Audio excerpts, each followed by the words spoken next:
Good viewer, you are watching Xirtus.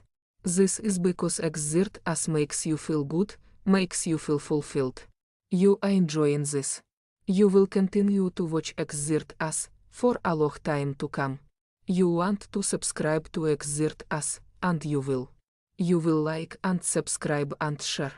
You will tell your friends. Tell your friends about Xirtus. Your friends will come to like Xirtus, much as you are liking this right now, as we speak. Thank you for subscribing to Xirtus. See, that was easy.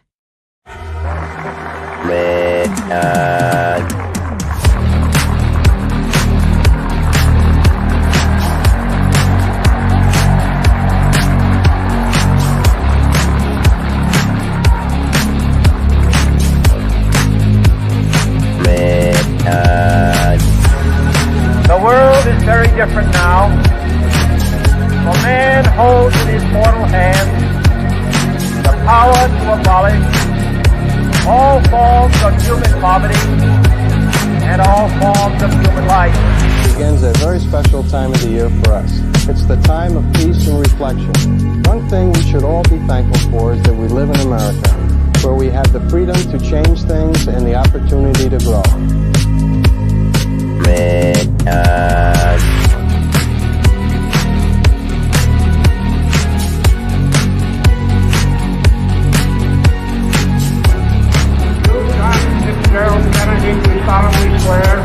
I, John Fitzgerald Kennedy, do solemnly swear that you will faithfully execute the office of President of the United States that I will faithfully execute the office of President of the United States and will, to the best of your ability, and will, to the best of my ability, preserve, protect, and defend the Constitution of the United States. preserve, protect, and defend the Constitution of the United States. So help you God. So help me God.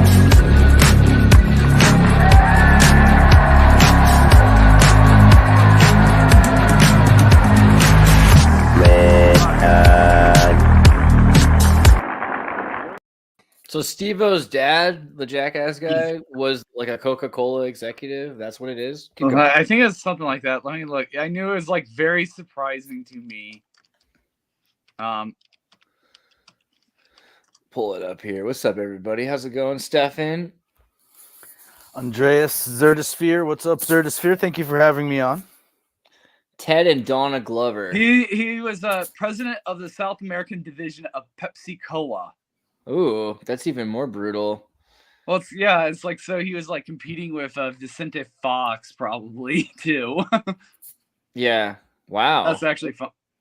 His family lived in Canada, Brazil, Venezuela, and Uganda, which explains a lot about the Wild Boys series, why he wanted to go to all those places around the world, because they weren't that like out of sorts to him.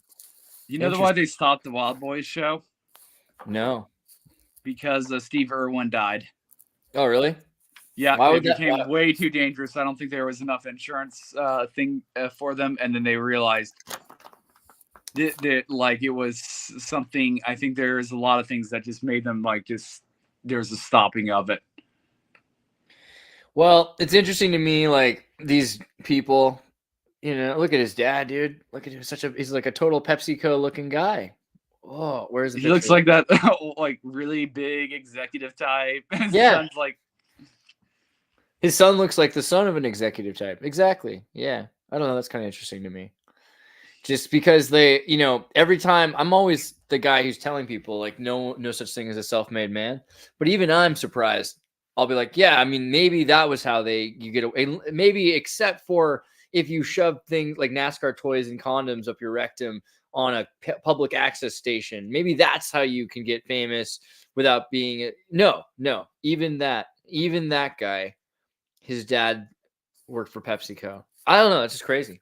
Well, he did like go to the Ringling Brothers, clown college, and he did kind of he filmed his own stunts, and I guess at that point, by him doing the stunts in Fort Lauderdale, that's how he got connected with MTV, because MTV, when they got the idea of Jackass, I think it was because of Johnny Knoxville, put together. He did a very funny article about Beast, And then people started thinking, and Bam Margera at the time, him and his friends already were producing videos that were very similar to what would be Jackass. Dude, there's a clown And then college. they all came together. Like they just got everyone together, like to do it together. So basically, So what is clown college? Is clown college just like a made-for-TV thing? It's not like French clown school, is it? Or like, no, it looks like they're straight up teaching them classical clown. Oh yeah. Oh yeah. No, see, I think there's a mythology to it where well, like to be a rodeo clown, that good. Aiden? rodeo clowns, I think the WWE, they kind of do the same thing too. Like there is a lot of things you have to learn about it. You can't just like do it on, you have to actually kind of learn it from other people too.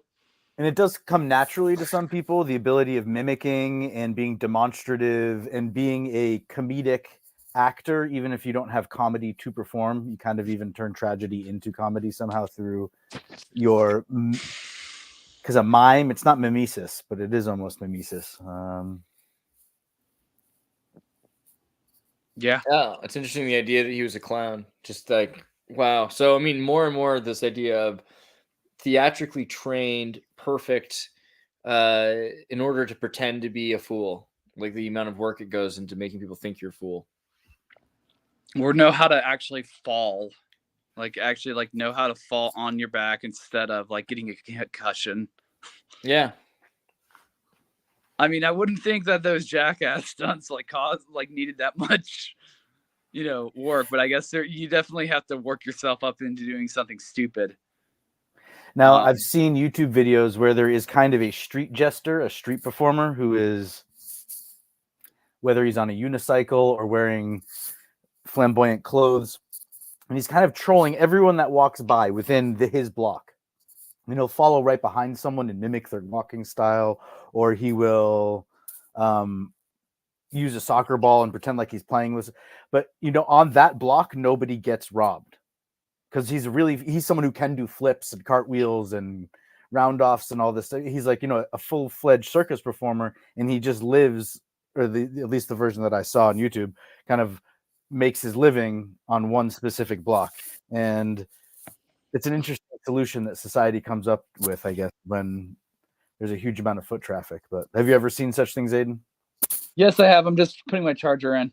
Oh. Like I forgot that it just briefly went out. Yeah, no, I've definitely seen very good street performers. I haven't really seen them of late. I think they're definitely, they're better than YouTube pranksters. Let me put it in that way. And it seems like it's part of some sort of ancient order of jesters. Like there's some sort of code of ethics of honor that they're operating on or held to, perhaps. Or what was kind of cool when I was a kid, there used to be this big market of street performers that would go to elementary schools, and sometimes like they would do flips. It was part of the DARE program of don't do drugs. Yeah. So they'd be like always like trying to get, kids to do, these cooler adults, because like the DARE programs were even for like elementary school kids. I remember DARE. They used to do that. And the fire departments would also do their DARE things, but they would dress up as clowns. Like, from the Bozo Clown show, like from Chicago's Bozo the Clown. I mean, but would any of them cross dress is the question, because that's where we're at today. Is it seems like the new norm is they probably would cross dress, but we would always we would always smash his foot. We would just like start smashing his feet, and he didn't he started getting hurt doing it, so he stopped doing it. Speaking of like that was fun. Modern famous clowns, do you remember Filthy Frank on YouTube? Filthy Frank. Yeah, he was someone who eventually transitioned to a personality called Joji, where he was more of a musician. But he was around the time of Mumkey Jones and these guys that would just break all the rules of media production. And so Filthy Frank, he put out an album. It's actually a great album called Pink Guy. And when he plays this character, he said he had to stop because he gave himself a neurological condition because Filthy Frank already was this super exaggeratedly awkward character, and in order to get in character and stay in character, it would kind of mess him up in the head, and he would retreat from society. But when he would specifically play Pink Guy, he would kind of fake having seizures almost in public, but then he couldn't get out of character to the extent where it was he like actually might have done himself some neurological harm on the short term Just going being that far, that just guy, thinking in that way. But he's got some great songs, and if you play them in headphones, the album stands shoulder to shoulder with other hip hop albums. It's called Pink Guy, is the name under which he released kind of the more obscene version of his personality. And then Joji is very musical and instrumental, and the ladies love Joji, you know. Whereas Filthy Frank was like it was cringe content that almost made you turn away. I'm surprised. Like, I did not really hear about this guy. He looks like he actually, like, you know, he actually put effort into it. But now again, I guess I'm part of that group of I'm anti YouTube pranksters. You know, to a certain extent. Yeah, no, and he was kind of on the verge of being a prankster because he was playing such a ridiculous character in person. And but his whole thing, he filmed a version of Mario Brothers where he plays basically Pink Guy, being that weird, messed up face, exaggerated.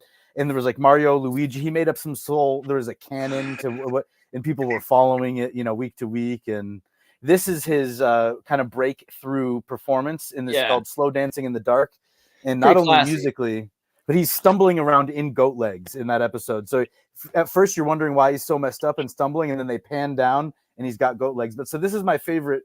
If you click on the second one down there, I'll go back. But my favorite is Right. I just wanted to say that. Okay. My favorite is Shut the Fuck Up. This is arguably his best song. Not my favorite, but definitely his best song. Right? Like it's the most musical, and it slaps hard. Yeah. Shut the F up. Shut the F up, rip, and it's musical. It's kind of like set to a children's tune, but it's really obscene. Yeah, it's brilliant. And he shot this all in one day just by cutting it together. And this was kind of guerrilla YouTuber status, but it's beautiful. I love it. But really, Joji's Right. I mean, is there a better music video than? Hold on for it. Wait for it. Here it is. Look at that. Is there a better music video? Yes or no? Just yes or no. Just be honest with me. There's no better music video than this man crying while he throws money at women that are suffocating him to death under their booties. I don't want to like ruin respect. Yeah. Just saying. It has that vintage weird art look. Like he's like at some weird art gallery. He hates he's like exhausted from not being able to breathe from the amount of booty that's shaking in his face. But imagine Steve-O creating something like that. Because again, he came from this obscenity, physical comedy background, and that's how he kind of made his mark. But then he transitioned into, as you saw, I mean, your initial impression was that it's borderline high art. You know, it's like there is definitely an artistic sensibility to what he's doing. For sure. And at first, he was trying to maybe hide his identity as Joji, and then he was willing to come out as Joji. I don't know. Like I said, there was a whole lore to it, but I think there is like that. Like, do you think that'll happen to Alex Stein? So that's a real question, Altoids. Do you think that'll happen? Oh, you're fading in and out. Oh yeah. No, I'm here. I'm here. I'm here. Okay, I was just. No, he. You can go first. It's fine. I think Alex is going to have difficulty just purely because a lot of the people he wants to troll, they're getting really good at ignoring him. Dude, he just confronted RFK Jr. And then after asking a couple simple questions, he goes, well, they killed your brother. They killed your uncle. Aren't you afraid? Why aren't you afraid? And I'm going, I can't stand it when people ask him that question in interviews. I think it's so awkward and rude. But to come up to a guy and just like, the CIA murdered your father and your uncle. It's like, dude, everybody knows that. Why do you need to say that to his face, man? Like, yeah. I mean, like, I don't know. Like, I would have asked Alex, just ask him why wasn't Ted Kennedy murdered? See, no, unfortunately, if you say that to Alex, he will ask that question. You have to be careful, right? Well, no, I would tell him that, and I actually did I think I did make that joke with him. It's like, why wasn't Ted Kennedy murdered? Because 'Cause, like, to me- Ted Kennedy is totally compromised. Like, right? Like that's Well, he murdered his own reputation. He was yeah. caught multiple times, he was Yeah. caught multiple, which is fine because he was a high-ranking senator of talking to communist spies. dude is and he- obviously- And right when people die, they become martyrs, and instead he was a living shame to the family. Yeah. So Yeah, you guys know this one, right? If Ted Kennedy drove a Volkswagen, he'd be Chappaquiddick, right? president today, because he did have like a statutory rape circumstances, as well as underage. What do you call it? The candidate people that help your candidacy, these campaign helpers, right? the pages, the surrogates, the he was having- they were scared, like, because, like, I know he was trying to hook up with a woman when that happened.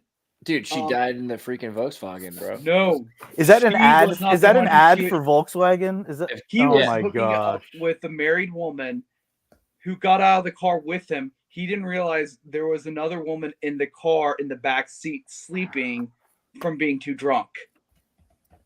Interesting. I didn't know that. And like when they got out of the car, it was on a Chappaquiddick? it's shallow water. It's Chappaquiddick. shallow water. So Oh, boy. That's how they say it. All right. At the Dyke Bridge in Chappaquiddick, there's just too many Whoa, puns. look at that! Look at that land formation. That looks like something that used to unfoil into the water and become its own Cape Cod. It looks like an angry witch that's flipping you off. It's like, hey, but also this is supposed to be what? Let's see here. Kennedy left a party on Chappaquiddick Island. He later stopped. It said his intent was to immediately take the Kopechny to a ferry landing and return to Edgartown. Pleaded guilty to charge of leaving the scene of an accident. Kennedy's license plate. Okay. After his car skidded off the bridge into the pond, Kennedy swam free and maintained that he tried to rescue Kopechny from the submerged car, but could not. Kopechny's death could have happened anytime between 11 p.m. and 1 a.m. Friday to Saturday. Okay, so yeah, that's the way I'd heard it. Nothing about this third person asleep in the car. It's that he was having an affair with some woman. They were super drunk. He survived by climbing out of the vehicle and didn't try to save her, really, and didn't really report it until later or something. he didn't know. They did not. There was another person in the car he was trying to have an affair with. They both got out. They left the second person in because they didn't even know that person was in there. That's what I heard, or that's what I read about it. Cool. Yeah. Basically, this is the most sketch story possible. And the idea that Kennedy wasn't having an affair is absurd. Like, there's no way. Of course he was. Of course he was. I don't know. I'm sorry. I know it's YouTube and we're supposed to pretend like possibilities here. Yeah. Maybe it was possible he didn't know what was going on. Sure. Okay. Well, I mean, it was shallow water too. I mean, this is like very shallow water. So, like, You're right. Totally possible. You can drown Legally in 2 inches speaking- of water, though, can't you? You know. Legally speaking, it's totally possible that the official story. See, is I think true. the two women were having a blowjob contest, and one person stayed down too long, and when she died or wouldn't wake up and start breathing again, more someone believable else left than her in the the back seat. So. I Much think he more got really believable. paranoid from it too. I mean, like the idea of there always seems to be some curse around your family. You can't run away from it. Okay, this guy's also guilty of just doing random weird shit too. But Yeah, most of the Kennedy curse stuff are people that get themselves killed, right? Like, so playing football drunk in the snow is not a Kennedy curse. That's just being a dumb drunk, Yeah, I think that's the being dumb drunk. But my thing about Roger, RFK Jr. should probably disavow Ted Kennedy, because like the reason why we're kind of in this particular bind in America is because of Ted Kennedy foolishly putting in, the 1965 immigration bill that should not have, really should not have ever been considered as a bill. I don't think RFK is that close with Ted. And in I don't general, know anything about the you should- immigration bill. you Can sh- break you it down. Or? Ted you shouldn't Kennedy- expect the Kennedys to all be a group, though. They're a Machiavellian family that competes and kills each other. What off. about Senator John Kennedy, though? He's one of my favorite senators, was dude. murdered He is- before the 1965, but there was this problem of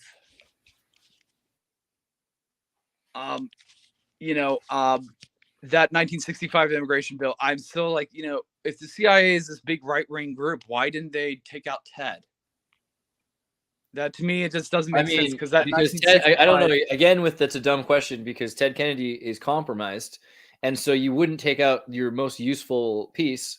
Like He's what? your biggest scapegoat. Your most Yeah. liable figurehead proxy to blame. I mean, things like on. as someone like related to the Kennedys, like you don't trust that family. Like they're not like remembered as being like an elite or like socially civilized. These are not words you use to describe the Kennedys. Okay. Now, there is a redheaded Massachusetts politician with the last name Kennedy. I think it's Joe. And as soon as Black Lives Matter started marching, he was there at the head of their marches. Yeah, it's and like such bullshit. being included in the inner circle. Or when he tried to get. Oh, and he was Ted trying Kennedy's to get, evil. He was trying to get knocked off Ed Markin, or the Massachusetts senior member of the Democratic Party as a senator. He wanted his spot. He didn't know that Ed Markley. What about Patrick Kennedy though? I think that's the person we're thinking of. Yeah. So Patrick Kennedy is pretty weird. Nope, not that's not the guy I'm thinking of. This Okay. guy's ginger. I think one of Trump's top VP picks might be a Kennedy as well. But go ahead. Pat But it's Kennedy is John interesting Kennedy. because I think this is Ted Kennedy's son, and he was a former member of the Opioid and Drug Abuse Commission. To give you some perspective, because you know how well that's going. At the local bar, some guy introduced himself to me, fit older gentleman and with some thick pink rimmed glasses, very edgy, well dressed, and introduced himself with first and last name being Kennedy. And again, I don't really know what someone's trying to say when they say that, but so I was impressed. I was polite at least. Yeah. What was there's something also about Kennedy. Trying to think of there's also the really weird shit about JFK like screwing 18-year-old interns at the White House when he was Well, there are president. pictures of Nancy Pelosi with JFK when he was when she was 15. But Oh my god, I wonder that may have happened. I don't know. Yeah, he took pictures with lots of people.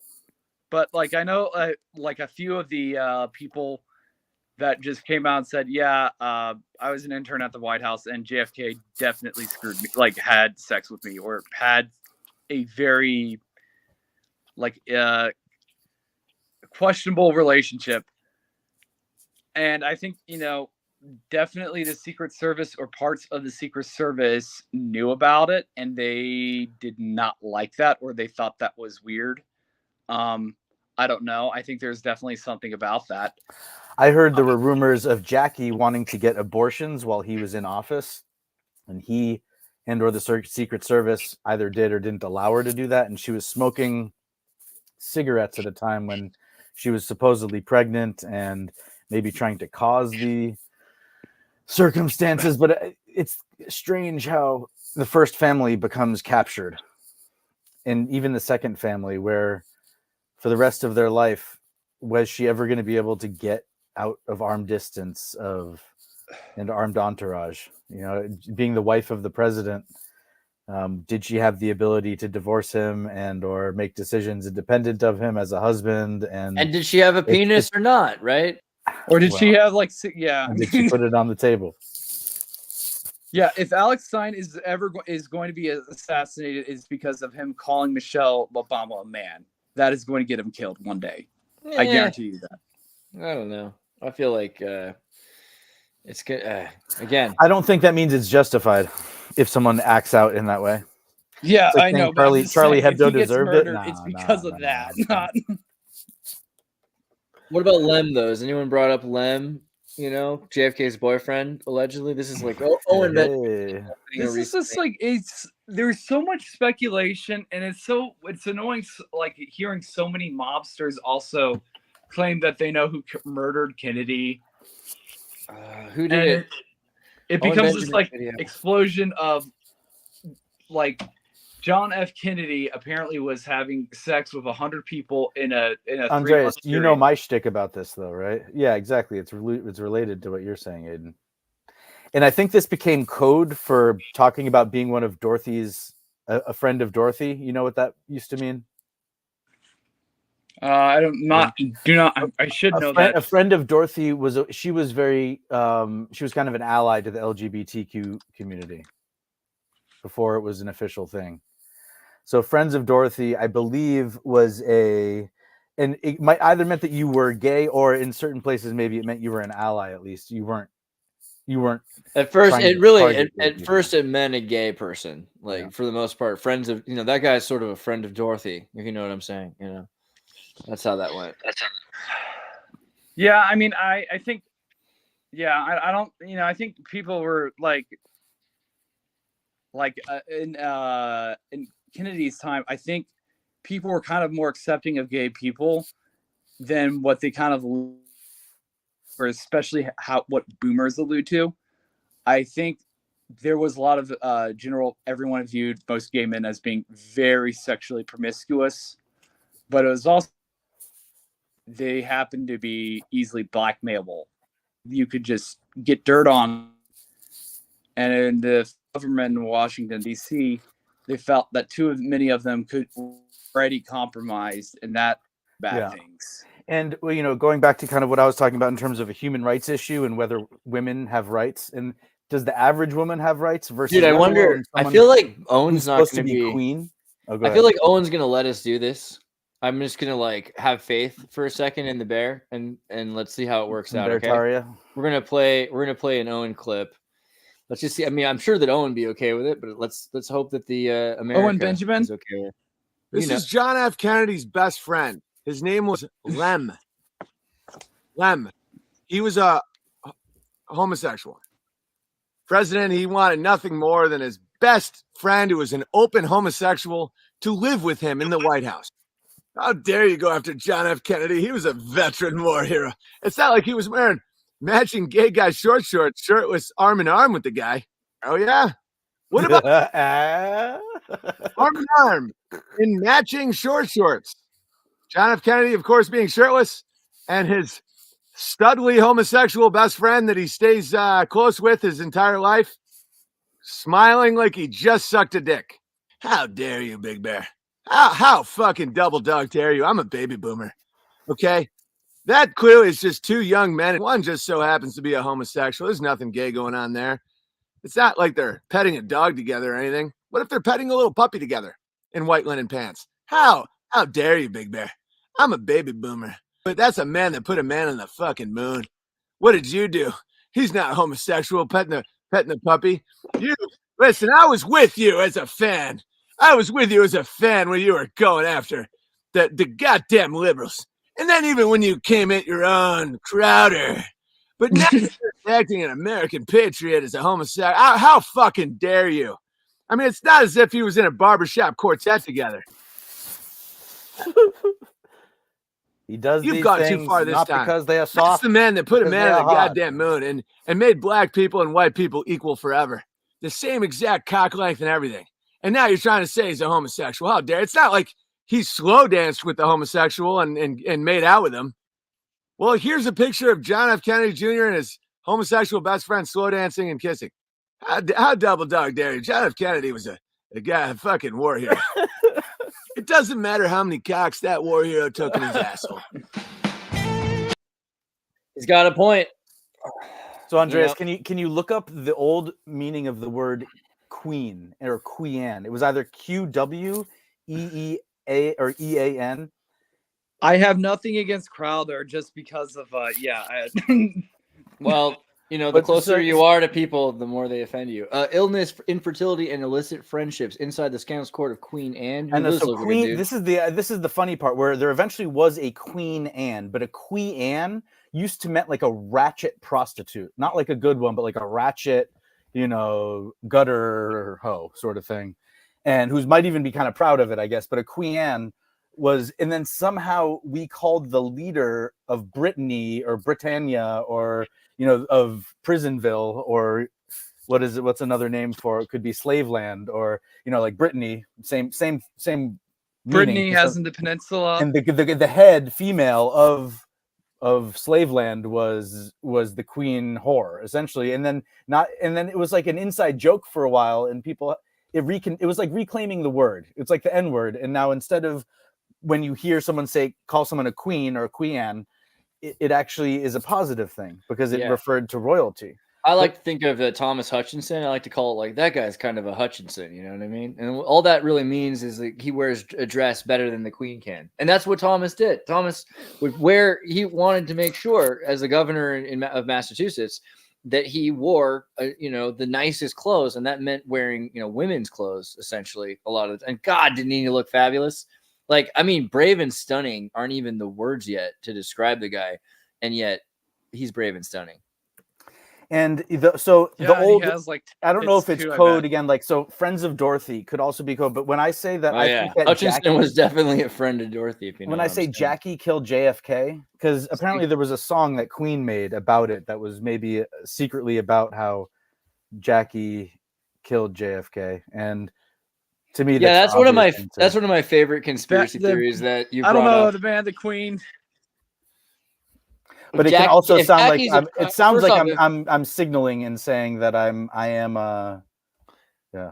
Anyway. You think every first lady is a man, and I'm okay with that. Everyone's entitled to their own religious beliefs, and you believe that. The other thing is that Jackie Kennedy kind of looks like a man, right? I mean, like you go down the line, you start to find kind of manly features in all of them. Bush, particularly, it's not even just an Obama thing. But let's look at Jackie for a second. So the old English word CWEN means barren cow or impudent prostitute. Sorry, I didn't even have to do it very hard. I don't know. Is it too much? Is it too much to say Jackie might be hermaphrodite?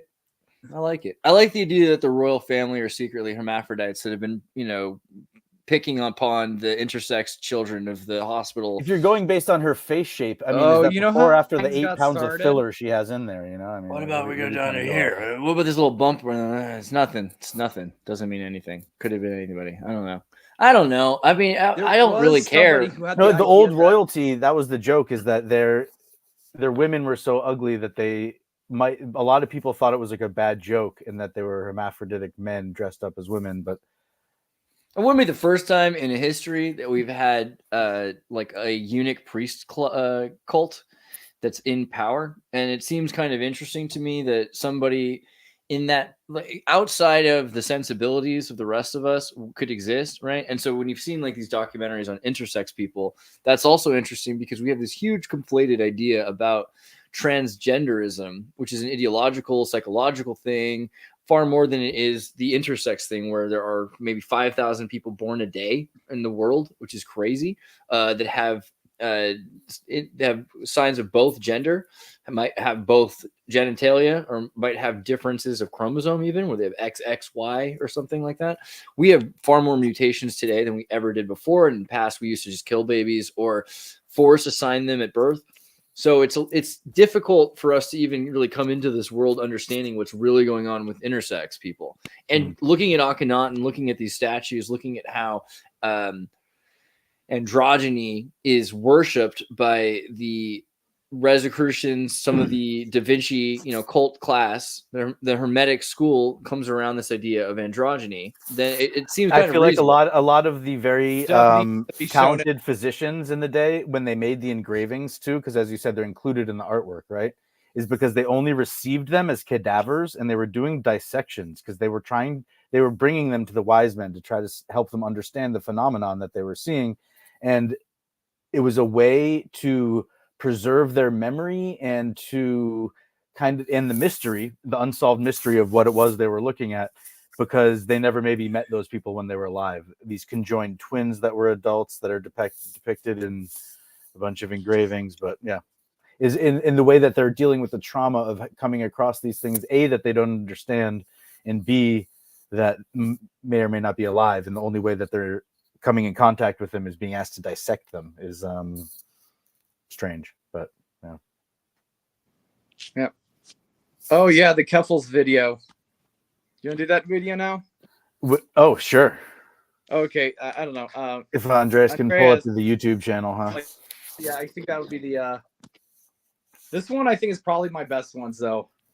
The Keffels. No, not that one. It's the other one, like down. No, like down like Keffels. Okay, like I hope everyone actually goes and watches this because I need the view counts. But this one, I think I really got good.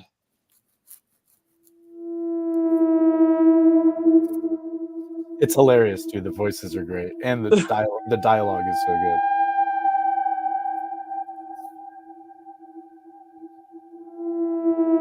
Welcome to the Catboy Ranch, where runaway homeless femboys become cats. We are a speakeasy joint, lots of cabins and hidden tunnels. Our community is everything. Everything. Our new initiates come in blindfolded.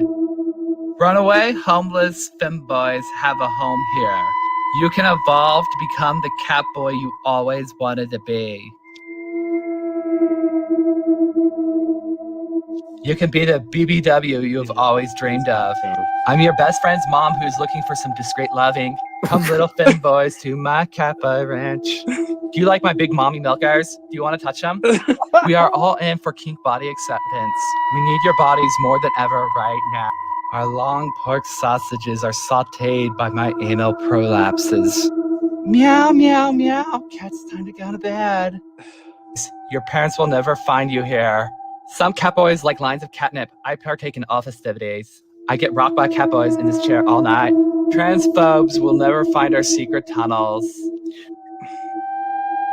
Stop. The way you arch your cat bag is so hot. I love it when initiates nip my neck. Again, transphobes and TERFs don't know about this place.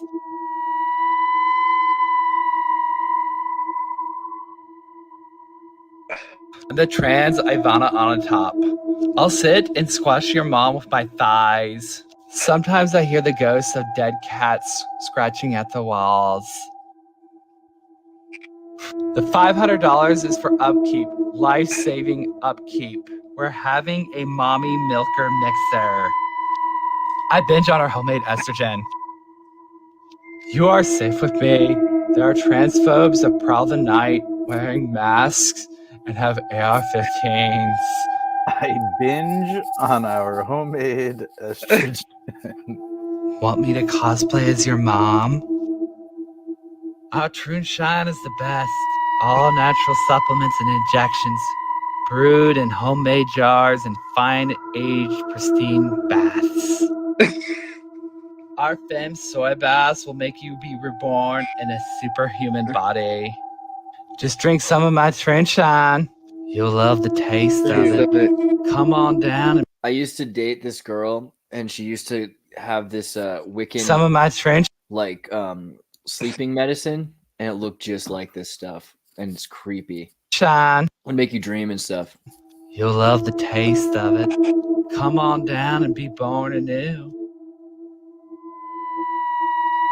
I love the breeze hitting my saline bosom. You want me to cosplay as a turf? Your owner, you little filthy cat boy. Wow. Yeah, I love Keffels, and that Keffels actually has some very good banger tweets. Like, just what am I like reading? But it's like really creepy, but really funny at the same time. About like when M. Night Shyamalan finishes making a movie and puts it out there, he knows that people will be intrigued and entertained. But I mean, I feel like you almost have to let the audience feel creeped out after watching this. Sunrise glow, we're feeling light. Golden rays touch the morning tide. Hey, a calm breeze whispers through the trees. Moments like these, they put us at ease. Did you make that song with AI? Yep, that one was the other one. Before that was a TikTok filler song that everyone uses. But this one you're making yourself? Yeah, this one now. Sunrise glow, life's feeling right. Wake up slow, let's enjoy the sight. Who wants to see me fart through my pants? Those are stars. Source? We're Idiot! The universe has existed for 13 billion years. So if they decided that the universe is 12 billion or 30 billion years old. Zendaya is not that pretty. Yeah, it's Zendaya. Ew, Zendaya. You fucking mean racist. Racist, where's your sword? Where's their sword? You know I speak the Your truth. words are impure, racist name. Your That's dare you Jordan? mock our cosmopolitan pistachio? Your shaper is prettier. Well, now you have something there. Hunter Shaper. This, you're gonna die in a sea of pop blood. Oh, this guy's like Lord Voldemort. Voldemort never tastes my brass knuckles. Like racist, he's going to get some hollow bullets. You're just like Voldemort. Where's the Are there some source? racist harming BBWs? Welcome to the Trans Ace Community Watch meeting, where we continue an episode of Blacked. I guess what I thought racist. I guess we gotta call in our friends, the blacks. This is the late stage capitalism fight you wanna have. Dang, man. Like, it must be dark inside your head. He gets it out through his It's like, artwork, you know. I actually had a lot of different ideas for that one too. Like, I'll just show. Like, I guess I can show you a little. Like the flash, just- the flash of the image at the end too of a real image from your camera. Was that is that like your signature at the end of the film?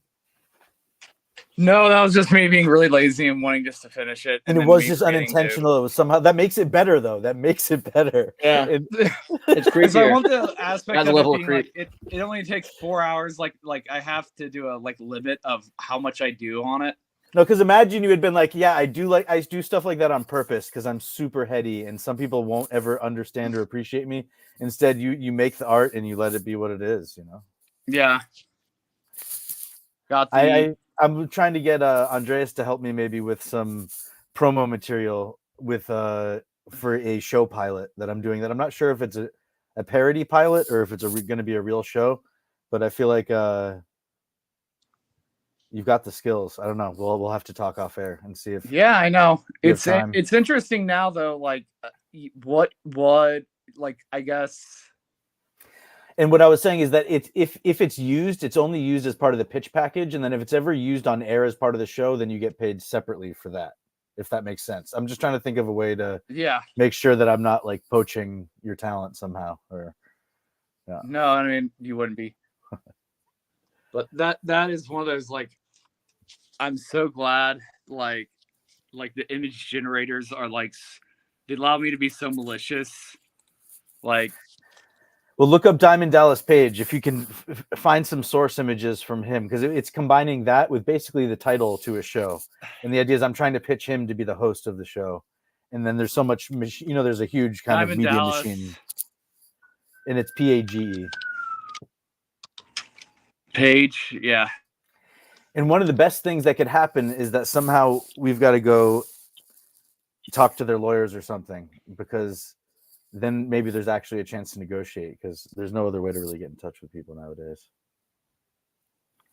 But yeah, I mean, he's like, what is he? One of those constantly online guys that likes to talk to people?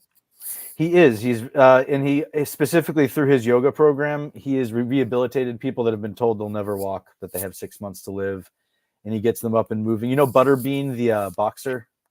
Remember, it might be a little bit before your time. Butterbean, I know who that is. He was that big fat guy that was always on Jackass. Yes, he was also incorporated into that eventually, and he has with He lost long-term like 300 injuries. pounds or something like that. Yeah, and it was because of the it's basically a life intervention where they bring in some very, it's not just a physical trainer or personal trainer or a yoga coach. He's getting hopefully doctors care to maximize the likelihood of the benefit that he's receiving from the investment he's making in his own health, that it's sustainable and that it doesn't just come and go. Well, I think he's one of those people that like since he works out a lot, or he's a boxer, so and part of what was the selling point was he was big and fat.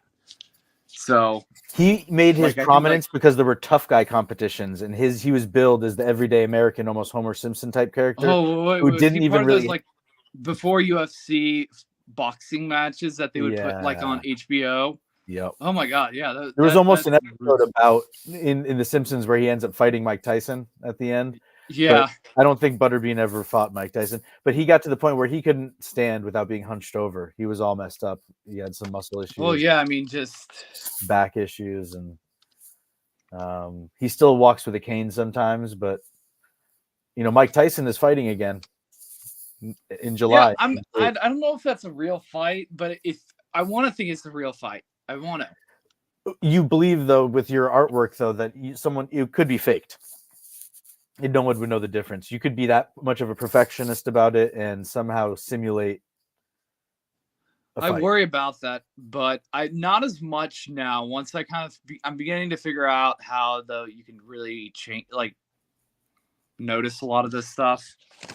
Well, from an intelligence agency or collection standpoint, you would want there would be people curious to know if you could tell by the way it looked when it came through our feed, or if you look at the raw feed going into Netflix, is it possible to tell that it's not actually cameras that are feeding images into, but everything is CGI now because there's 8 lenses in any given camera and they're combining focal lengths and they're doing live color correction. And well, I will say this though, like if let's say I saw Sasquatch and then I posted it and then I was like, no, this is not AI, there'd be ways to kind of prove that, because most of the artwork I do, it's it's people training a model to make it look very cinematic, or like the animations are cinematic, or they use shader functions for a lot of the animation, like rain. Okay. You can tell what type of animation that is because there's a lot of. There might be earmarks, something that give it away, almost give it. Whereas to the other person's eye, yeah, it would be more difficult. But you even just visually, there are certain things that tend to be dead giveaways for. Yeah, I mean, like there's always. I would say for anytime there's an algorithm to detect something, there are people just like drug testing. They're just people who stay ahead of the test, right? Yeah, I mean, well. There's a very specific, like, oh, here's a good example. And I'm more mean performance enhancing drugs, but yeah, go ahead. You see the blue dots? You see the blue dots like there? I'm not sure which specific blue dot. When you zoom in, you're saying?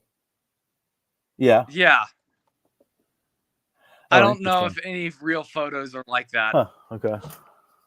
I think that's a very particular, like, if you even go into other areas, see, same blue dots. Okay, so there's kind of a mini watermark on there.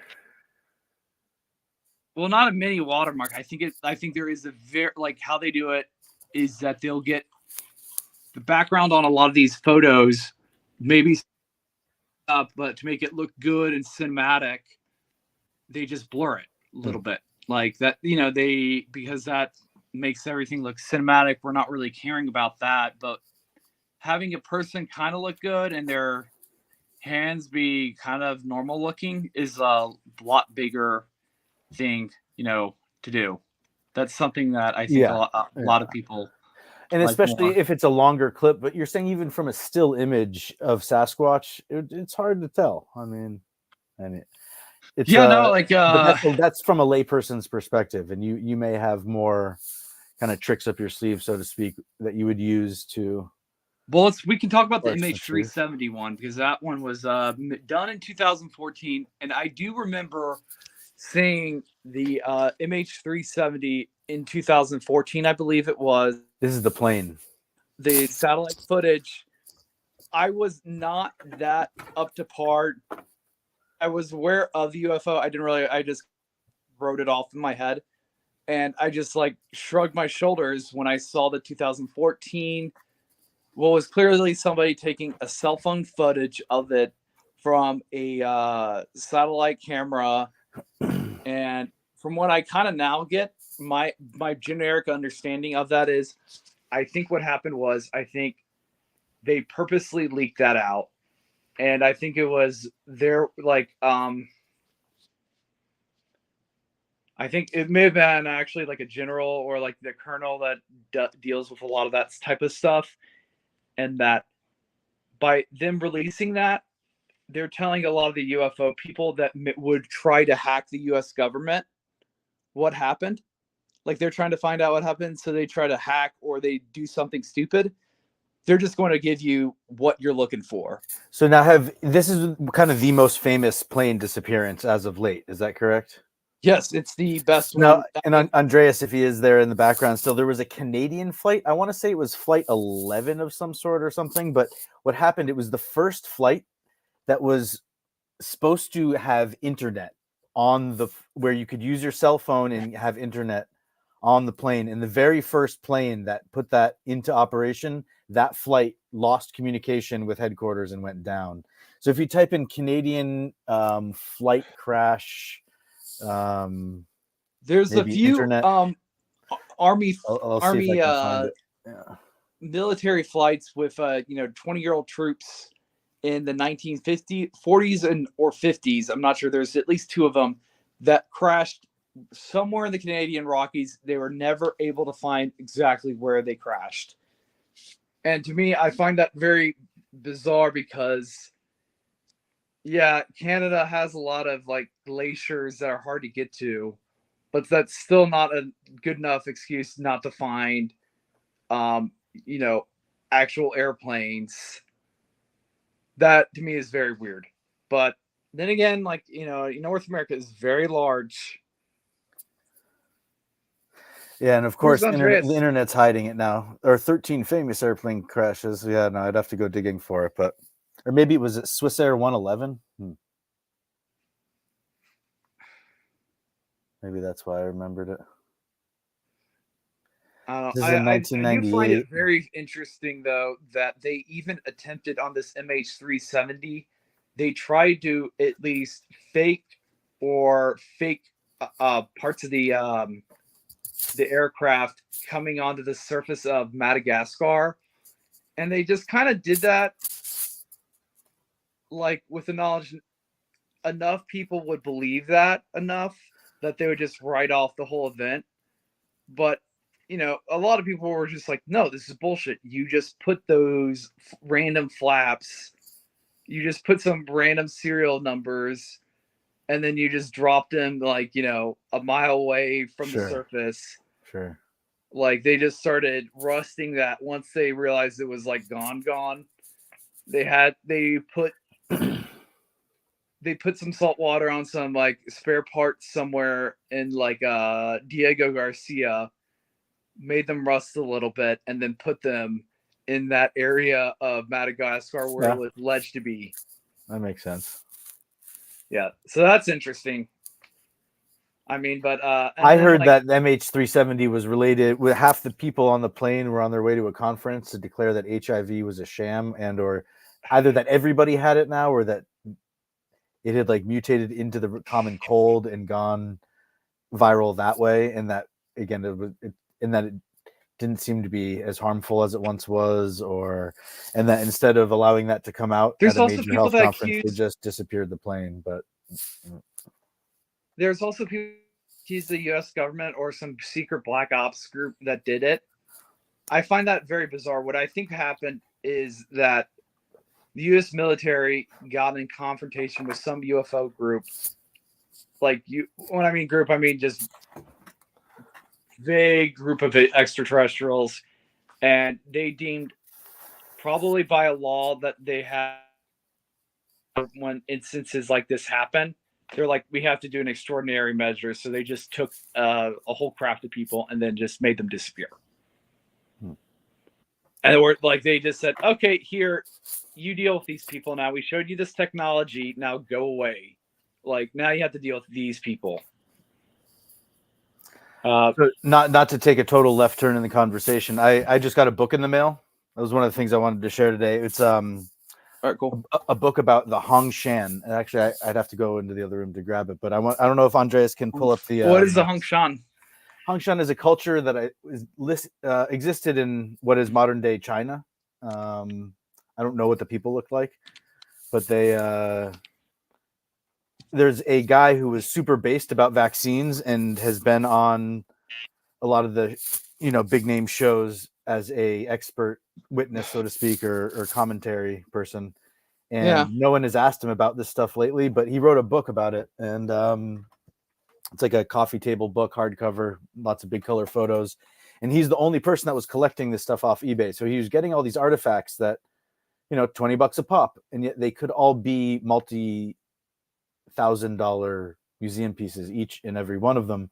But there's just some guy who has, they've literally found, when they find these things, there are pyramid-sized features in the landscape that are just made up of dirt packed around these little handheld carved objects, and they're all almost similar. They're all almost exactly the same, but then there are some that seem to deviate from the norm, and they seem to possess the iconography of the Egyptians, of things that were going on in Peru, of things that were going on in the Middle East. Like, are these big pyramids, or are these like small handmade, Well, they're a little bit smaller scale, but they're almost like shell middens. You know what a shell midden is when there are either ancient people or other organisms that were piling up like clam shells or oyster shells on the beach. So we come across them and they look like geological features because they are made up of like calcium carbonate, and over time they do get compressed into a type of conglomerate stone. But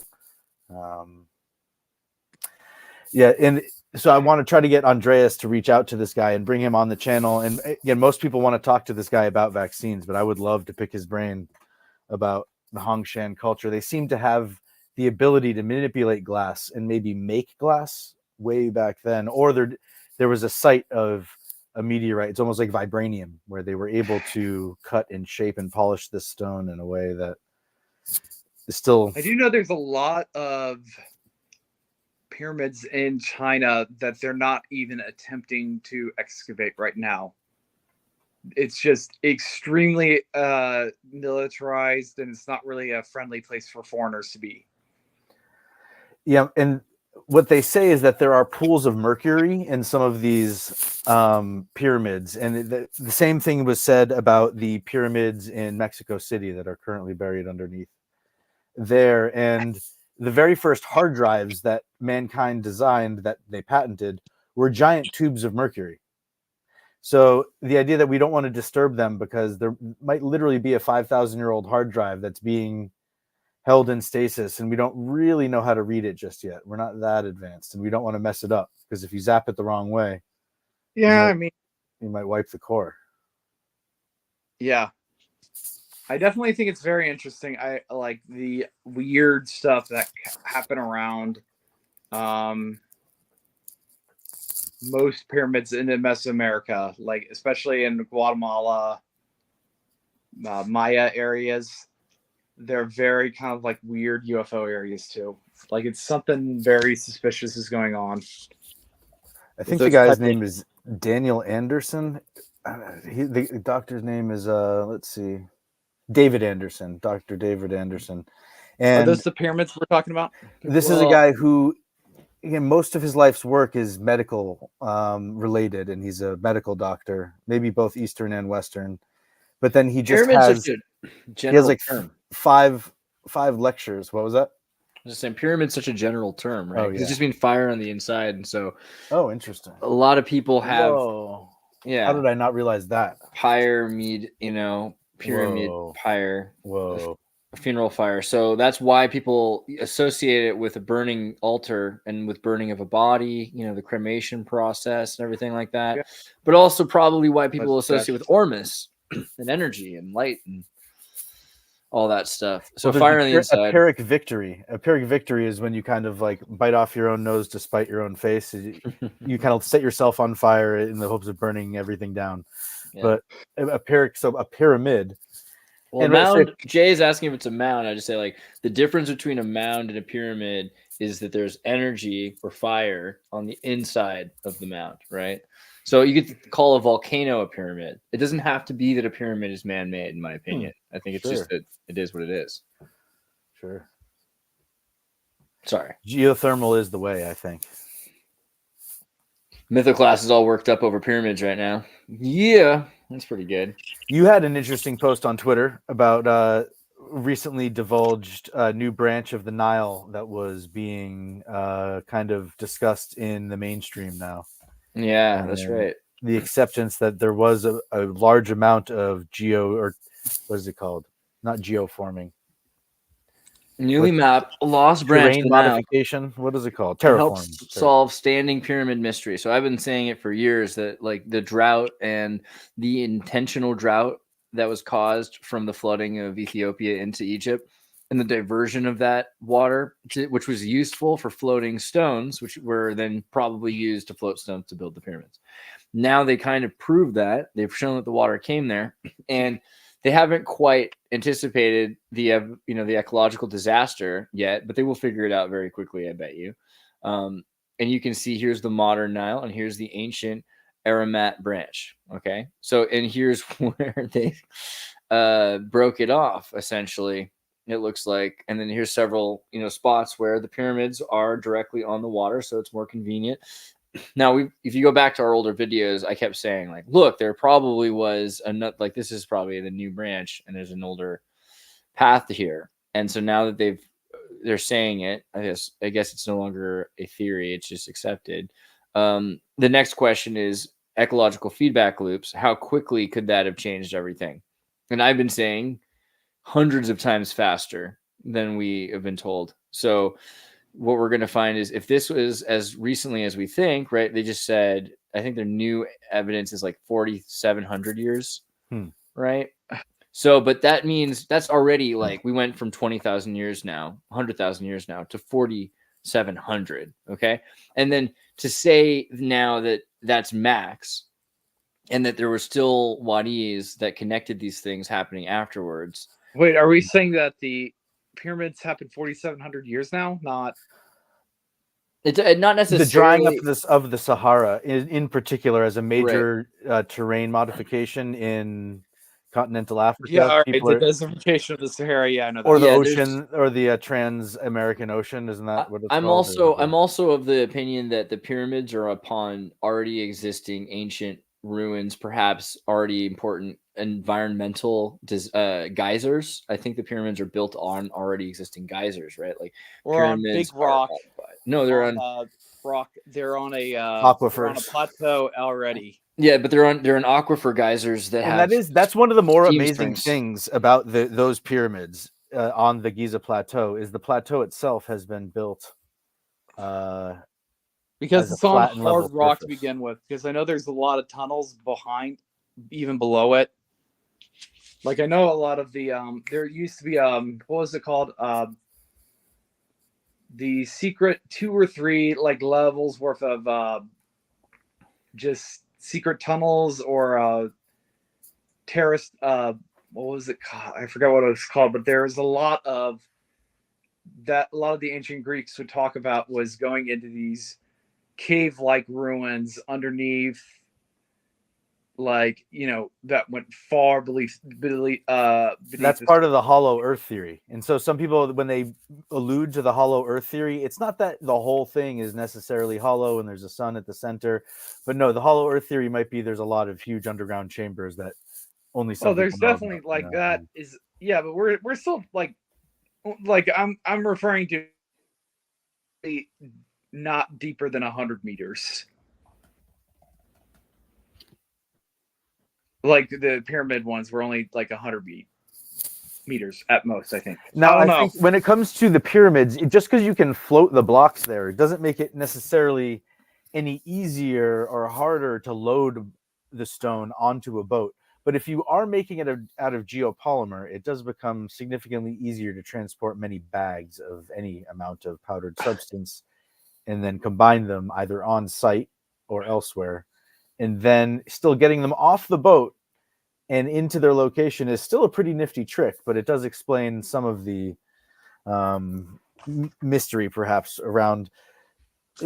So when it comes to this ancient map stuff, and as Andreas was alluding to, things can change a lot more quickly. One of the things that is specifically is cartography. And the study, in the 1500s, the quality of the maps and the shapes of the coastline is almost equal to what we see on Google Maps today.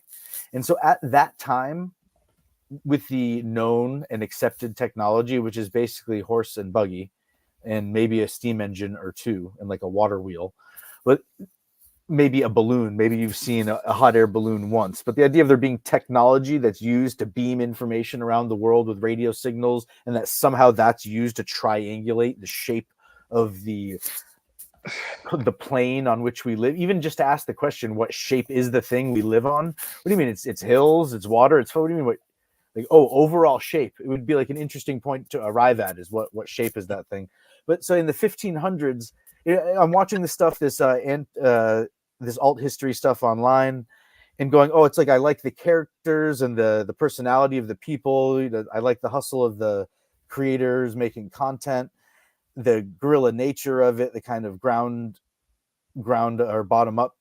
But then more and more intriguing individual pieces of evidence, and then it's like, oh, I want to believe in this. But then when you really think about cartography just as a science, that's the thing that sealed the deal for me, where I'm going, no, it's obvious that we had this technology, or had a lot of technology a long time ago, and the way that unless those maps are fake in modern day reproductions, look at the shapes that are drawn on old maps and tell me how that wasn't done.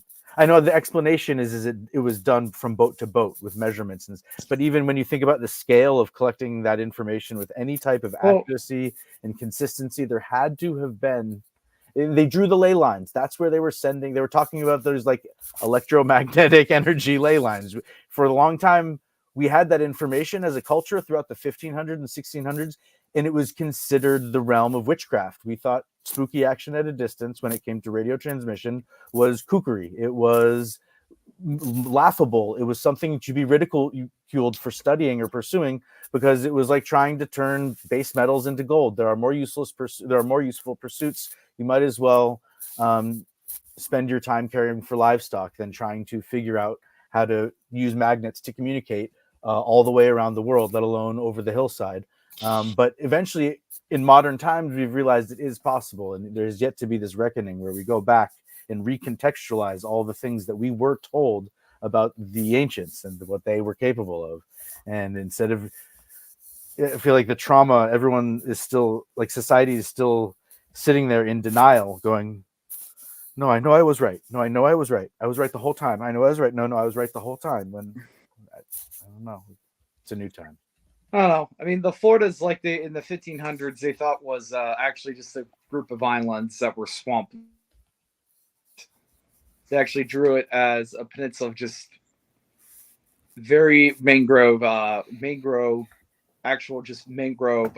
Well, and this is the implication, though, is that there are maps from the 1500s that show California as an island. And I think where I'm to tie it all the way back to what Andreas was saying, it was a long walk for sure, but no, maybe it was at that time.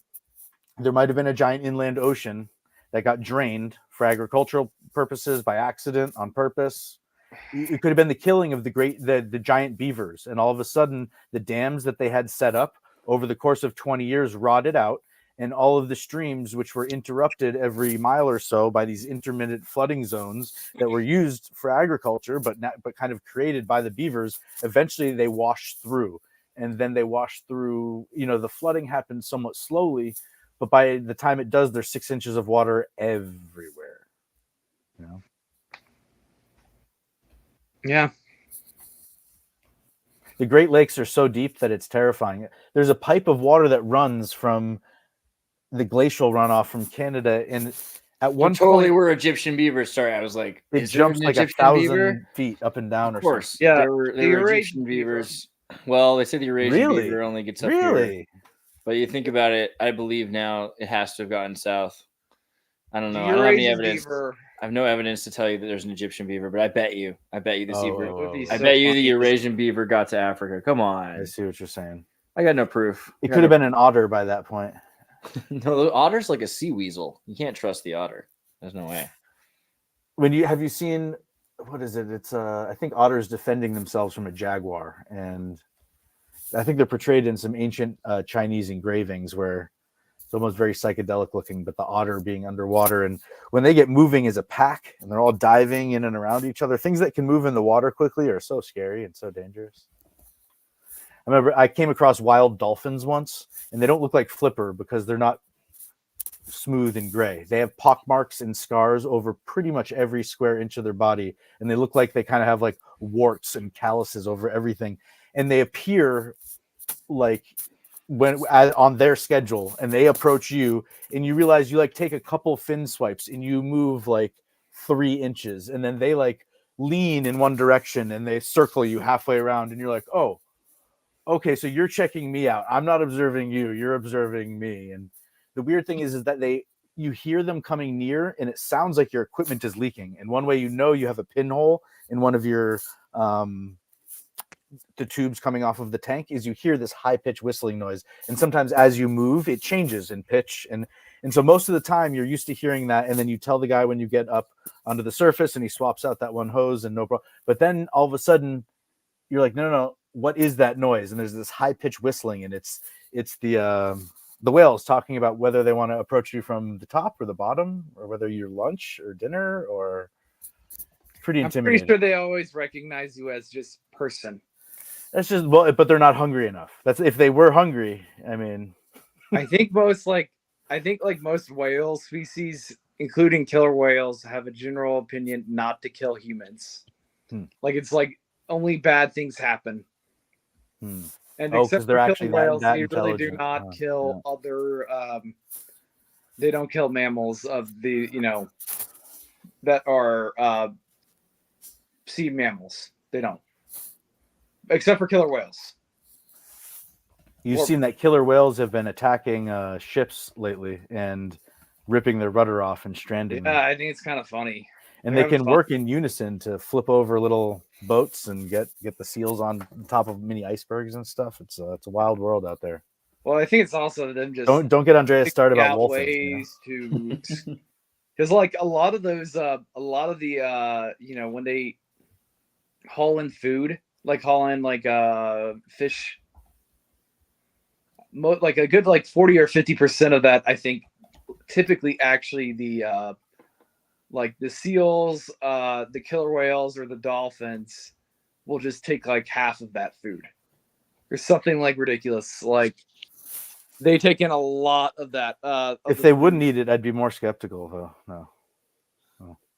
Because like when they're like those nets, the nets aren't effective without the whales, the seals, or the dolphins helping move the fish into there. So did anyone see the new Mad Max movie? Yes, I did. How'd that go? It was better than I thought it would be, and it had its story was much more nuanced than some Mary Sue girl going and saving 4 girls in a harem from having more children. Like, it was a more nuanced approach to it. And I would say the character that was made in this film, I just don't see doing what she did in the first one of like saving those 4 girls, like 4 harems that she doesn't really care about. It did not. You got maybe like somebody else would say something different. I did not think that. What year was this one set in, or what was the background setting? Because Mad Max, I think the Mad Max world and universe in my mind is a post-apocalyptic nightmare. Is that? Yeah, but I mean, like, okay, she gets kidnapped, then she goes from one tribe to another tribe. The Immortum Joe is a little bit more of a complex character in this. And he didn't care where her family was from. And that was like the big thing of she lived in an oasis that she kept to herself, and no one really kind of like they understood that they didn't, no, we're not going to go to your home. And do you watch anime at all? Yeah. Have you and Andreas? I don't know if you're. I thought it was a fan of Gundam Seed. Oh, of course, yeah, I love Gundam, and Gundam Seed's pretty great. I haven't seen all of Gundam Seed though, but I do like it. I have a friend who insists that predicted the whole New World Order thing, Alex Jones style. Yeah, I think in a lot of ways, like so, Gundam Seed had like a Rothschild kind of family, and this idea of resets, which is also interesting. You forget things very easily, right? Like, so if you don't have the technology that it takes to run a Gundam could completely destroy your civilization, and then your civilization might not have any records, on history. Like Where the observation I've heard about America, land of the brave, and brave means like child-minded idiot Indian, essentially, or like Native American, right? That was the way they would refer to their most vulnerable younger underclass, was the braves, the ones who still had a little bit of a learning to do or something. But yeah, we're still here somehow. Yeah, so meta.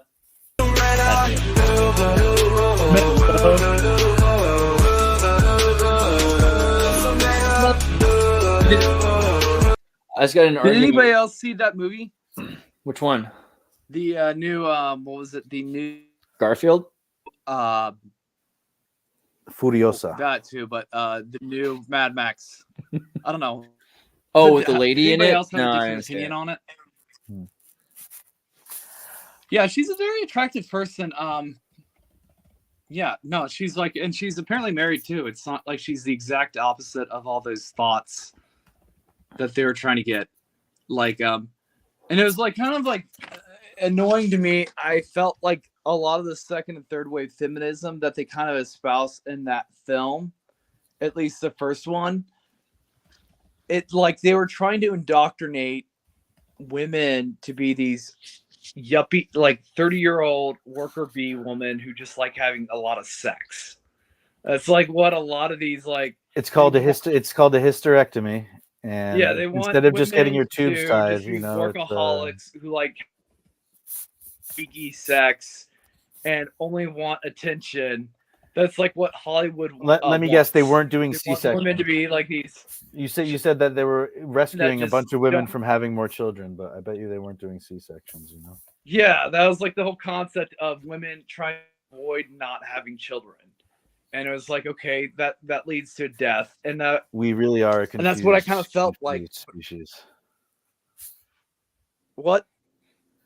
Well, there are a lot of uncontacted tribes in the Amazon still. They're documented. They're not undocumented tribes. They're just uncontacted. And the question Well, is, yeah, do they you have just don't. anything to They offer prefer them not to as a talk to society? people. And the only thing I would say is that if they are still losing as many women in childbirth as we are, because again, the rate in Massachusetts, the rate of women that died in childbirth from 2012 to 2020 went up 100%. It was at 200%, instead of the number going down and down and down. And the majority of the people that filled up that increase were people that weren't white. Yeah, well, that's kind So of the question is, why is it happening? And it still might be such a very small percentage of the population that it's not. There's no one to cry out and insist that. And you, well, I and think it's about this choice, And well, I think civilization about white, Yeah, go ahead. women. White women typically will go to pregnancy classes or they'll research a lot of it.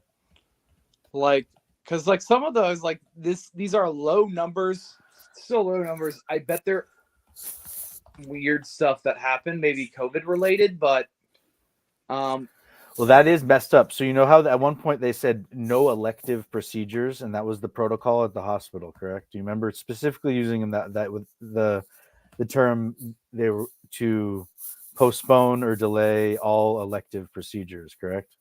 yeah. So an elective cesarean section is really a gray area when it comes to. It shouldn't be a gray area. We do this every time now. Oh my god, I'm gonna seriously get my mom to talk to you at some point about this. Well, The answer is that if there you're are over going to be people who have 35, you should different probably opinions consider about it.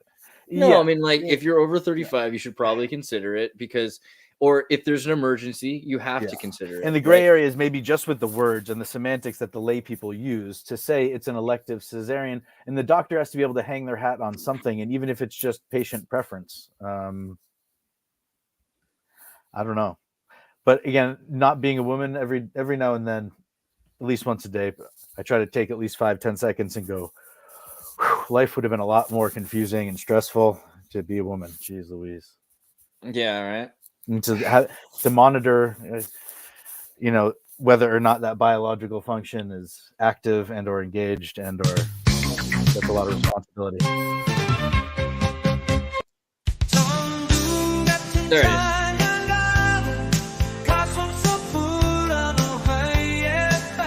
Joining us all the way from the far East Coast, Sam Newsman.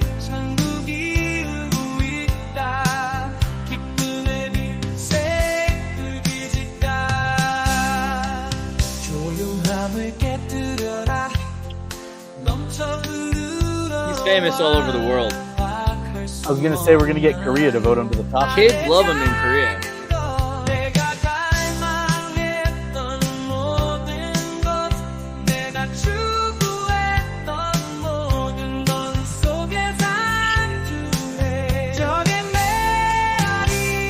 That part, guys.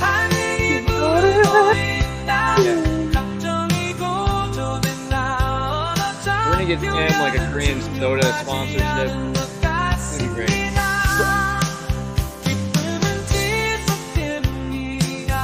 Andy, wasn't it you saying that Paris Hilton is a pop star in some country? Well, listen, I didn't want to interrupt. Well, I don't know about Paris Hilton. All Where I she just saw has was the this tape a alternate long time identity where ago. she's like Mariah Or Carey, whatever. but it's a very niche market. But go ahead. Yeah, no. Hey, listen, I got the link. I got a link a few moments ago. Xirtus said, "Hey, what are you doing?" And I said, "Well, my computer is dead." And I said, "Well, give me a moment. Let me fire this thing up." I wasn't expecting this. It is kind of late. It is late here on the East Coast. 1 o'clock, actually. Goodness gracious. Here 1 on o'clock. Memorial Day in the year 2024. Broadcasting live deep happy from an Memorial. underground military bunker or a spaceship high above the plane of Earth from the most trusted puppet in media. Reporting since Roswell, I'm Sam Newsman. You guys know not to say Happy Memorial Day, right? I was going to ask you to never- lead us in 5 to 10 seconds of silence because of your gravitas and Nah, professionalism. well, I would listen, probably listen. talk. I just want to but make I'm sure gonna that go ahead nobody's and there's observe a wishing moment of anybody a silence. Happy Memorial Day. Well, it 'cause, depends on who you're talking to. Like if you're a Marine or you're a soldier and your family suffers, that's one thing. But if you got to eat banana sundae cake because your family were like generationally naval officers who just, got blessed with a better condition, maybe they don't have the same suffering as your average, No, that veteran. just means that they're Baptists. No, they're just Baptists. That's all. Listen, they're Baptists. No, seriously, think about it. If you wish somebody a happy Memorial Day, you might as well just be saying, "Hey, man, hell of a funeral." When was the last time you said that at a funeral to somebody? Memorial is the word. It's in the key. The Veterans Day is one thing. Happy Veterans Day. Thank you for serving our country. But a happy Memorial Day. Hey, hell of a funeral. Golly, man. Hell of a way they hit the beach over there. They hit the beach so you could sit your ass on the beach. Well, Think in, about that. in ancient Rome, when they had Should we 154 call it holidays out of Flag a Day? 365 days, at least they knew what the holidays were about, all 150 of them. Whereas we can't even keep track of the dozen that we have. I feel like there's a new one all the they used to time. Have all those million feast days. There's a new one We all the call time. it False but- Flag Day. Sad. Ooh wee! But anyways, thank That you was a so much spicy for meatball. giving me That was a, a spicy meatball. yeah, I just want to say thanks so much for inviting me. I wasn't trying to spoil anything. Just want to make sure that we recalibrate and make sure that we understand what we say. Words have power. They call it spelling because I got a spell on you. And So we're that's stream casting, right, as well. Yeah. So what are we talking about? He said something about wrestling. I never know what the hell to bring up. Last thing I want to do is offend everybody in their magic underwear. That'd I be was great. talking You about should how offend scary people. it was to be a woman. Wait, what? Have you ever been a woman and or gotten a puppet pregnant before? What? No, what are you talking about? It was a personal question. puppet? Are It we was an talking awfully personal about puppet? question. Oh my Sure, gosh. you're the one who asked the questions. You do the interviews. Now, sorry. yeah. Otherwise, you're gonna get offended, Sam. What are you talking about? Oh my gosh, puppets. Man. Anyway, so what was the question again? What the fuck are we talking about? What are we here? talking about Puppets? again? Listen, I'm looking at you. What are we talking? Like, and you're asking me about puppets something or another. Sorry, I forgot. Maybe that we should I'm talk about old. like the. Is there like some level of conspiracy we could talk about? So like maybe we talk about like the world powers that are running things right now. Who do you think is really running things, Sam? Fact check. Because everyone's The crazy. NFL. The NFL runs things. What are you talking about? The NFL That makes a lot of runs things. sense. Because they're good at getting people to National hit their Football heads. League runs everything. In theory, It's just- it goes couldn't back we to the by NFL, accident right? ruin the whole economy now that gambling's legal? Couldn't just by chance what if every professional sports player and entertainer in Hollywood put all of their money on they somehow decided they were going to all bet on whether or not the over under on some game, and then all that money either changes hands or doubles, and it like happens overnight, somehow. Typically, what happens most gambling, the more money you have on one side, the worse the return rate comes into. Or they'll do like mandatory insurance payouts. Well, you know the one thing that I don't understand. And now, I understand. Just one thing? That's impressive. Go ahead. Yes, one thing that I just need clarification on. Maybe you guys could help me out with this. In terms of gambling, I always thought that the slot machines were kind of, I think they were kind of somewhat fair. Now, I understand you can manipulate analog electronics and things to that nature. However, it seems that now, today, one of the big trends are what they call skill games. What are skill games? Skill games are basically electronic slot machines. Now, I do know that you could manipulate slot machines and possibly, but it seemed a little bit more fair. But in terms of the idea of an all digital slot machine, I mean that's a lost cause right out of the gate, right? I mean, am I right? Right? Well, I don't get it. The floor is yours. I do know there is Round like table. they typically the government mandates them. They have to have a return rate of at least something like it's something like for every dollar you put in, you're supposed to get at least 85 cents back. Most though they have a more to 90 to 93% return rate. But that's programmed though. That's programmed it's higher now digitally. The more money you right? put into it, though.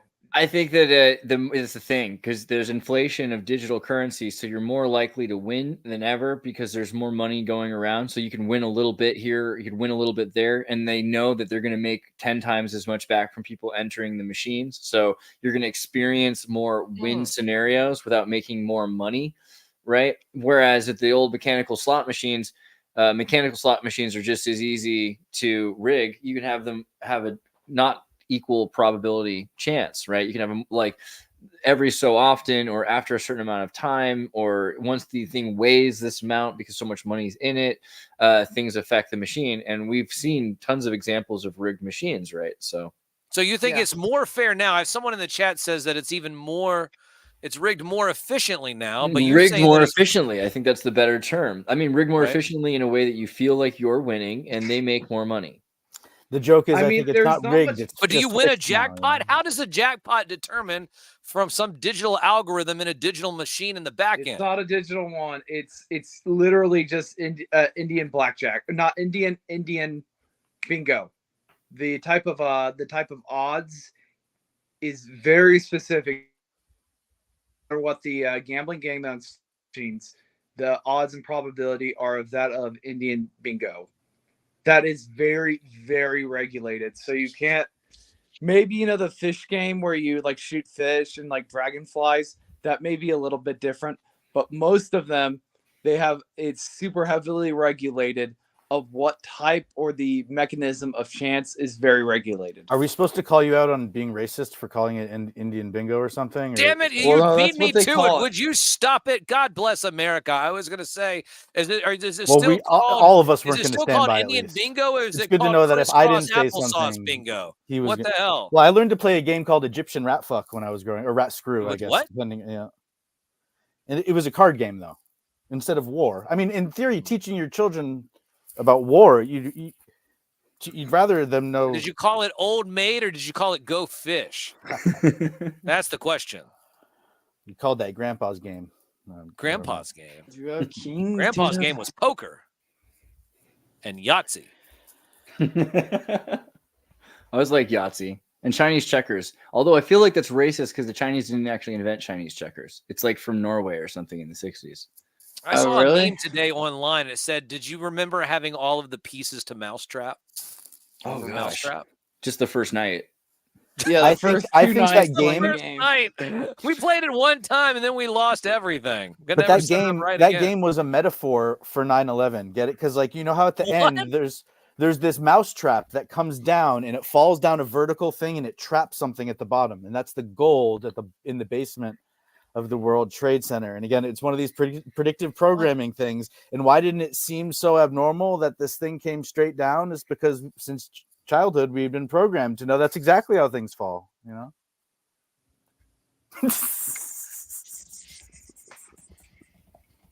Okay. Anyways, am I kidding? Well, no. Listen, I just want I want to ask, what strain are you having, and can you pass it over this way? There's an old movie called "It's a Mad, Mad World," and it was a show about $50 million of gold hidden on one side of the country, and a bunch of people like hear a dying man's.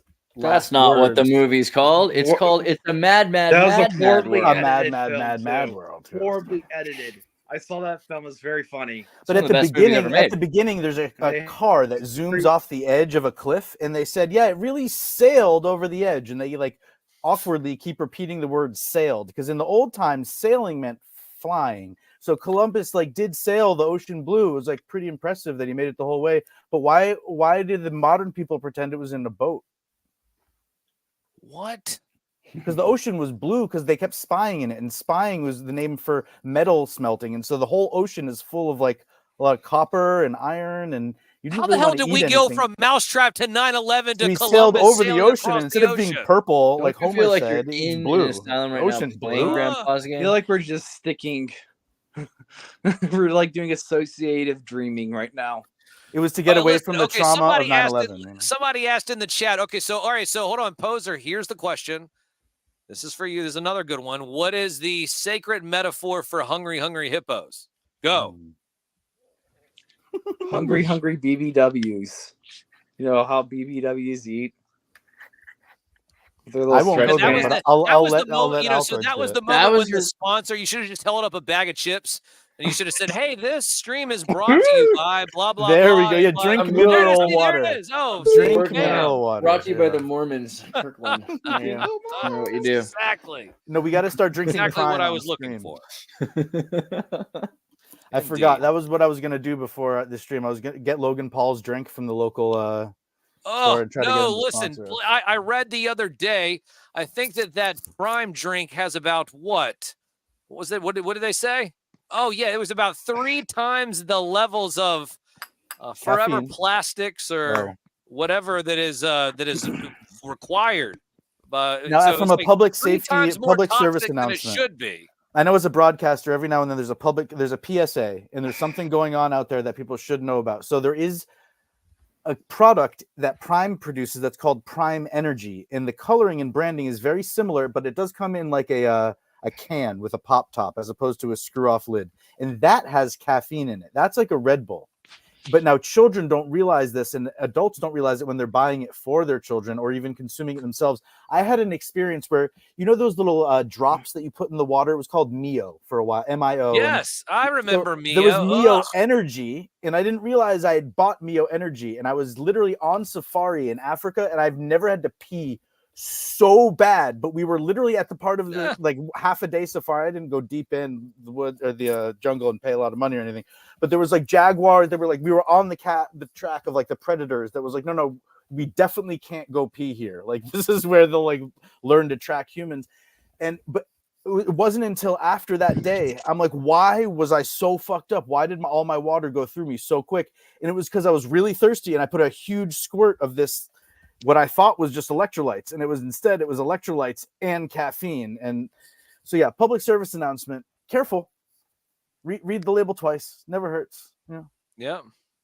Lucky it didn't mess with more of my systems when I was there, but that was exciting. Nothing like having a medical episode in the middle of the poorest country in Africa, like for no reason, and being a total burden on everyone around you for no reason. That would have been a great time, you know. Would have been a great time.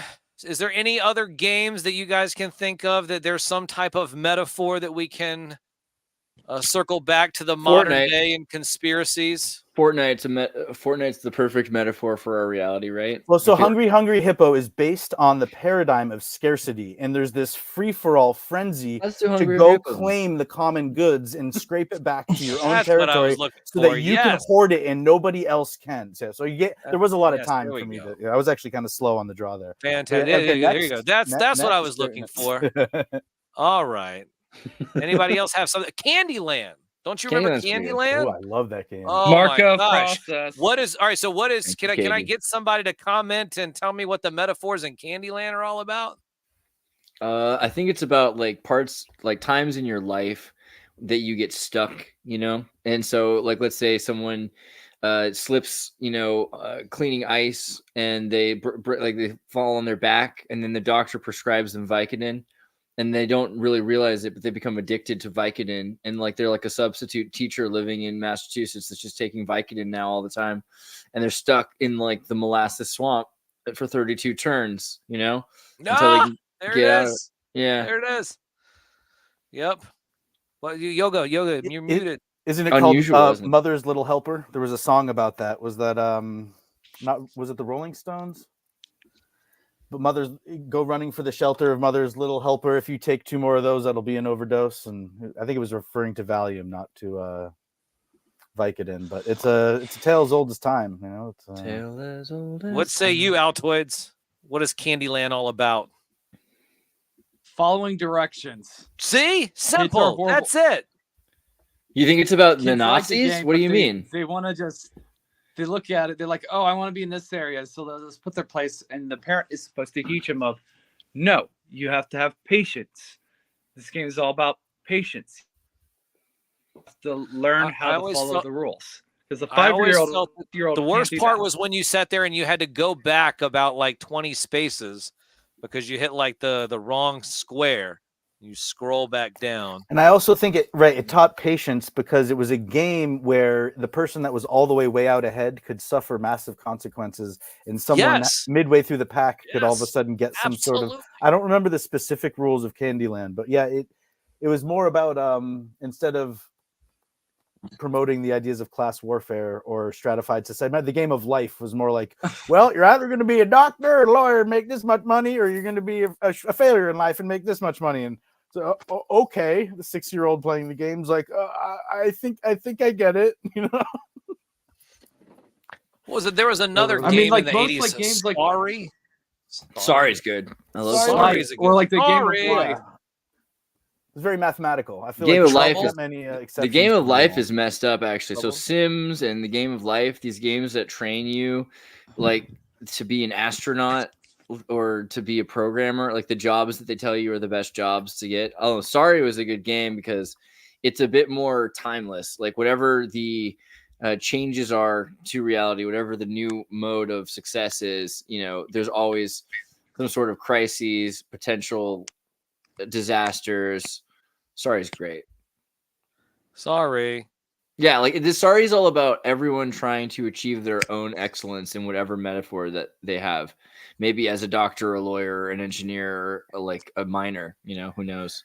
What's interesting is we accepted a whole bunch of games that were called I think you're thinking of board, the game Life. board games. No, life is like worse because in the game And of life, you end up, it's similar to Sorry in the sense that you're trying to achieve your excellence, but life has these neurolinguistic programmings of what success is, that becoming a doctor or becoming a lawyer, but instead you're just actually achieving your excellence in Sorry. In life, it's training you to believe that certain things are better than other things, which within 20 to 40 years will not be true, right? And specifically had a bearing on how many children you were or weren't able to have, correct? There was something about the car and you were putting pegs in the car based on whether or that's not right.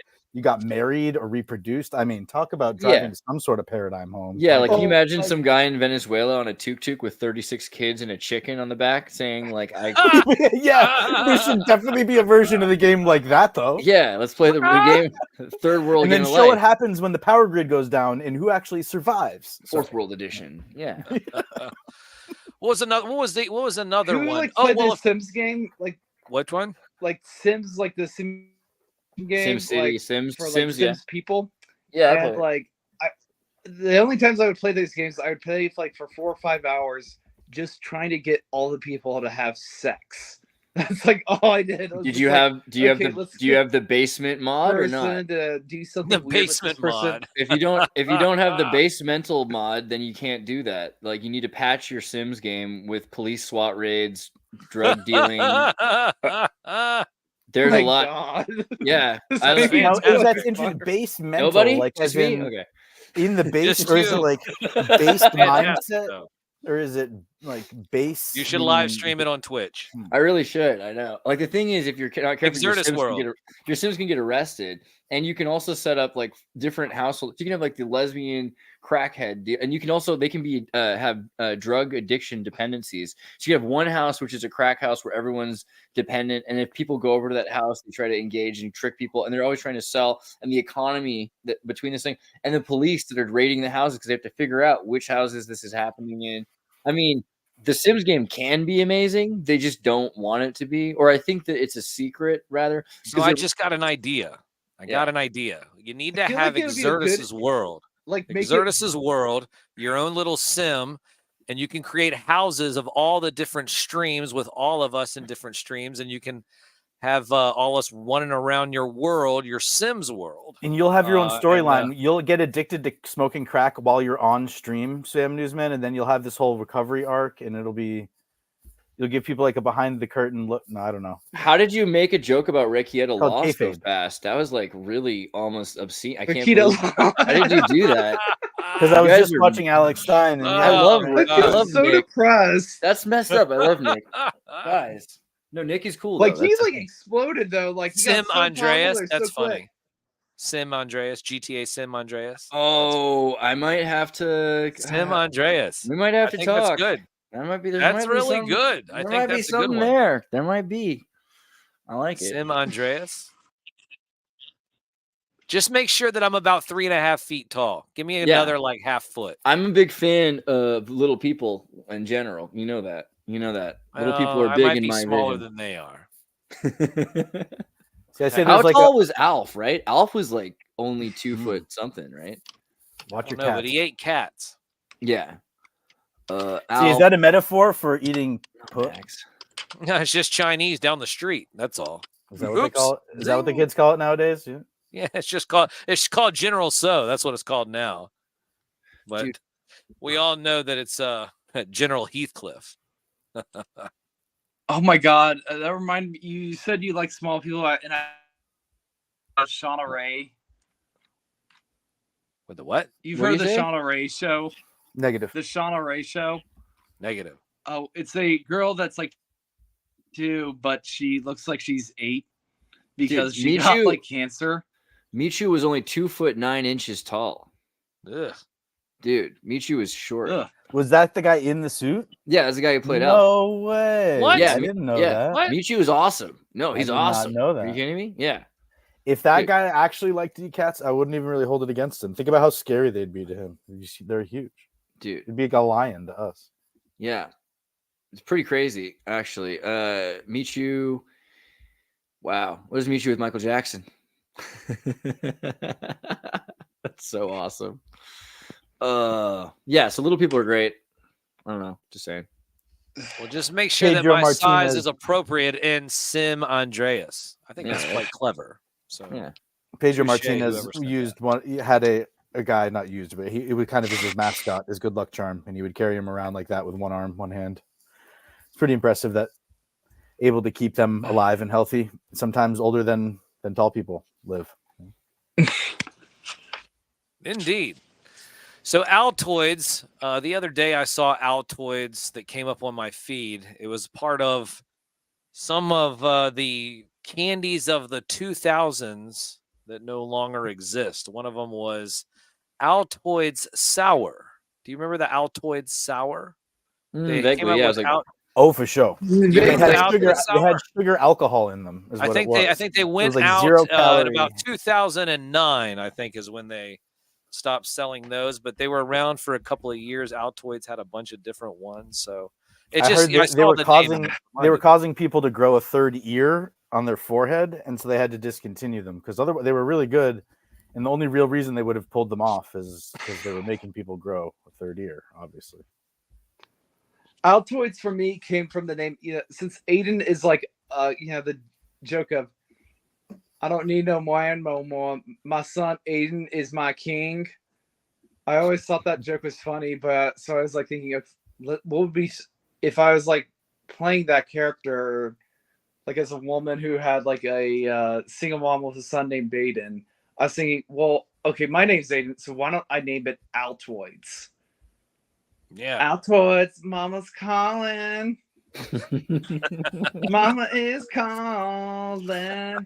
My son is my king. My king is my son.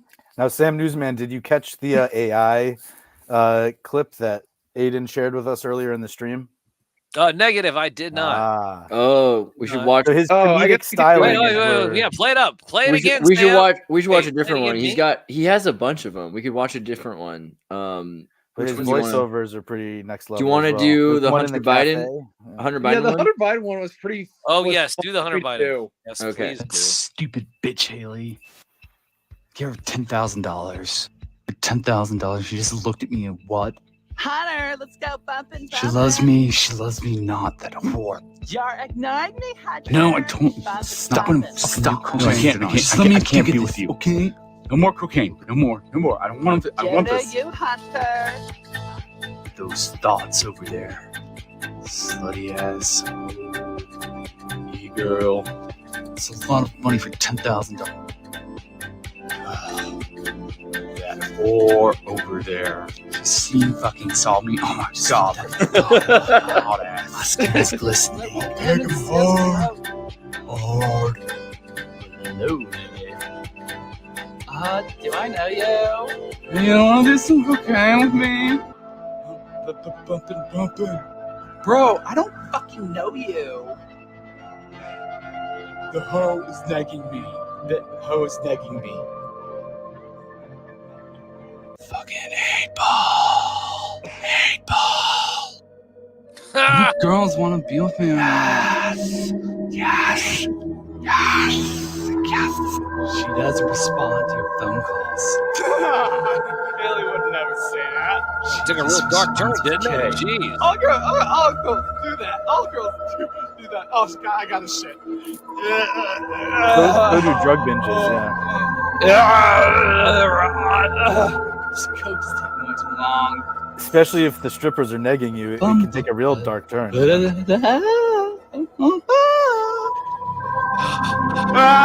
My cocaine. Fuck this. Fuck me. My son, I love you. Don't snort Oh, cocaine. Lord. Don't Indeed. snort the urine Literally. soaked cocaine. Jesus made an Why appearance. the fuck Yes. would you think I would ever do that, Jesus? This is demented. Really? Come on. Really? Oh, here she is. I forgot about her too. Oh my god. Atsuni. I love you, Atsuni. I'll let you think you snorted off my butthole. Yeah. Fuck yeah.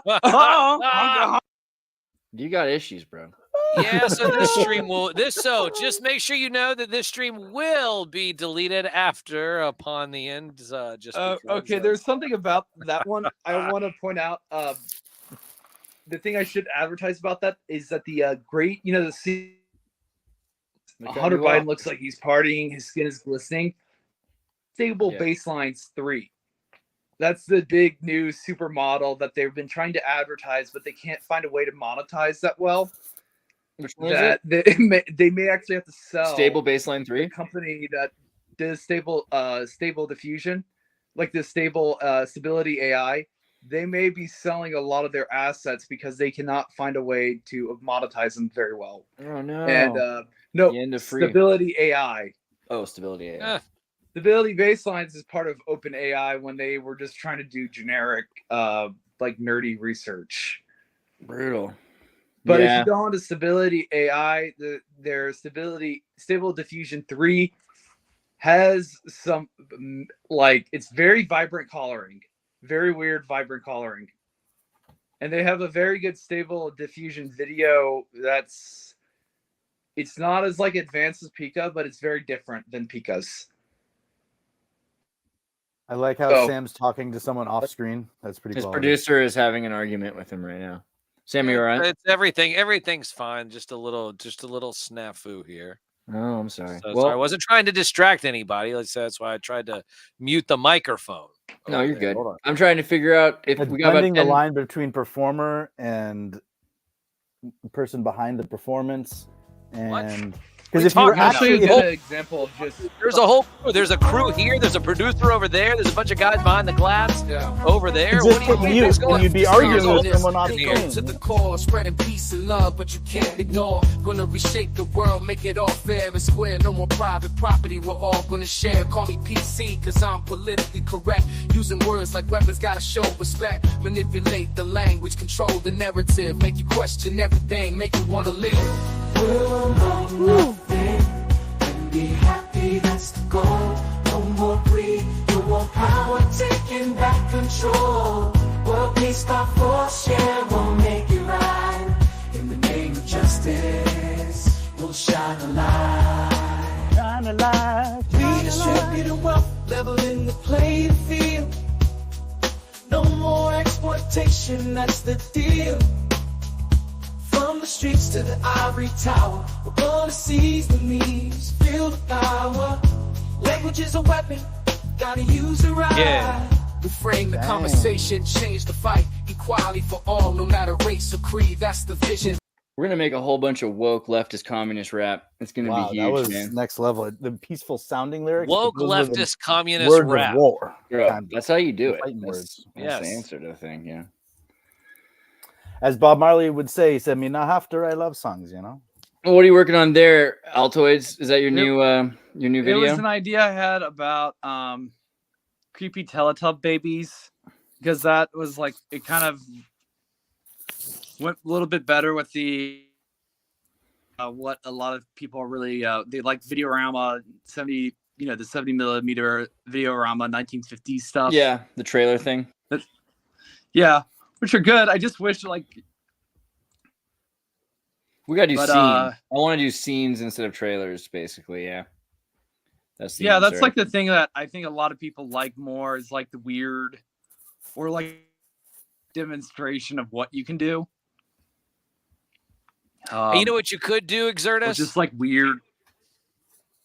You know what you could do, Xirtus? What could I do, Sam? You could actually show up on my radio show sometime. I'm which up is in every mornings single now. Saturday morning. Every single Saturday morning from 9 to noon. That's where you're going to find crap. me. And you know what? I Look at that actually have a exposure. third hour because we're broadcasting not only coast to coast, but all over the world. People are listening to us in Europe and Australia. That's where my people are. Philippines, So, all over the world. so Sam Newsman, if I ever have a book or a mini documentary or docufiction to share with the world at a link, you're saying that Sam, exposure. you're gonna have to tell me on Friday so that I'm there on Saturday. But I want to be there this Saturday. I think I could probably be up that early in the morning. It's possible. Can I pretend to You call can in? actually Can I come call here in as to like a Richmond crank? and be in studio. Oh, I just wanted to like go on the. Do I have to actually like go there to Richmond? No, well, eventually. Yeah. What are you maybe. doing? I'm You afraid. travel all over the world. What the hell? You can't come to the East Coast? I'm afraid of Americans. I'm afraid of the What? world. I'm afraid of humans. That's why the other people are behind the glass and some guy's up my ass. Wait a minute. I mean, anyway, stop. Let me stop. Okay, listen. Okay, remember, 9 to noon every single Saturday morning, and hashtag nominate newsman. You have until Wednesday to do this. Yeah, you You guys go got to scroll nominate down, Sam. you click on entertainment, and then you go to what was Morning it? show. Best morning radio show. Of course, best morning radio show. And you can click on that and you will see me in a field of 14 different shows. That's not it. Up above. Yep, there you go. There it is. Yeah. You will have to register. Just search for Sam. They will not spam you, I promise. But the top 5 shows make it into the next round. Last year we made the top 5, and then we made the top 3. But you can follow me all over social media at Sam Newsman. It is 1:33 here on the 27th day of May in the year 2024, at least on the East Coast. So, but gentlemen, I need to retire. And yes, I have a bunch of fun action figure photography, and we talk about cartoons, toys, action figures. Listen, I'm telling you what, it's amazing because it is the only award-winning radio show dedicated to the magic and nostalgia of Saturday morning, hosted by me, an award-winning media puppet. And maybe So- someday you'll tell us about how puppet pregnancy is different than regular pregnancy, but that's a story for a different day. I mean, I've It's seen the something. stuffing, and there's never mind. It is something. But this is also something. Xirtus, thank you so much. Thank Altoids, you have a Sam. wonderful night. Poser, I'm still Thank you. waiting for you to puff, and pass. You just sit there and camp on it all night long. I'll And invent then that I'm not able to technology sit soon. there and I'll invent pontificate it about soon. hungry hippos Fine. as good as you do. Fine. As Tom Green was saying, soon we're going to be drinking soup through our computers, and I'll find a way to pass a joint as well. Here. Broadcasting live deep from an underground military bunker or a spaceship high above the through your plane computer. of Earth. From the most trusted puppet in media, reporting since Roswell, I'm Sam Newsman, and this is Memorial Day.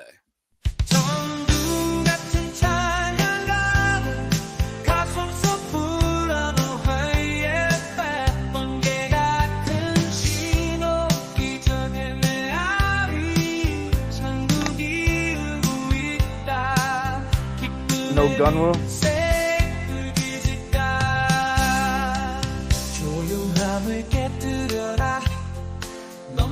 Did you guys hear the new Trump movie is not going to be released? You knew which movie? The Trump movie. A movie about Trump?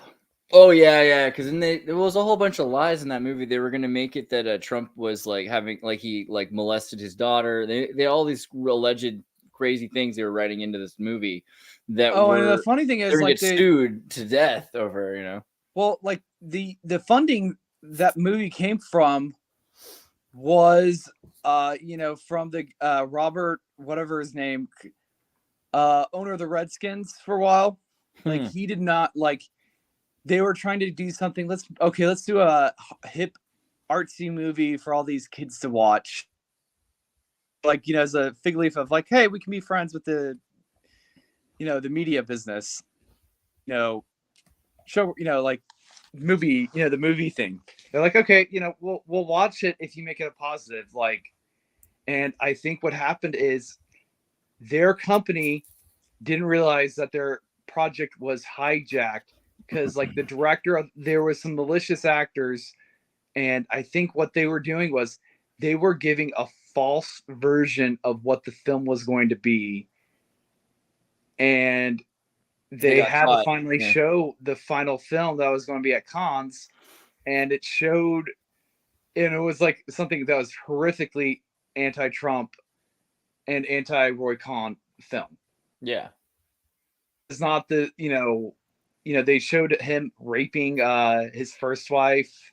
Oh, right. His wife. That's what they say. Not because a mix up of Ivana and Ivanka. My bad. Yeah. And, the one of the women that plays his wife was in Borat 2. So that was like a red. They're like, they should have never started this film in the first place.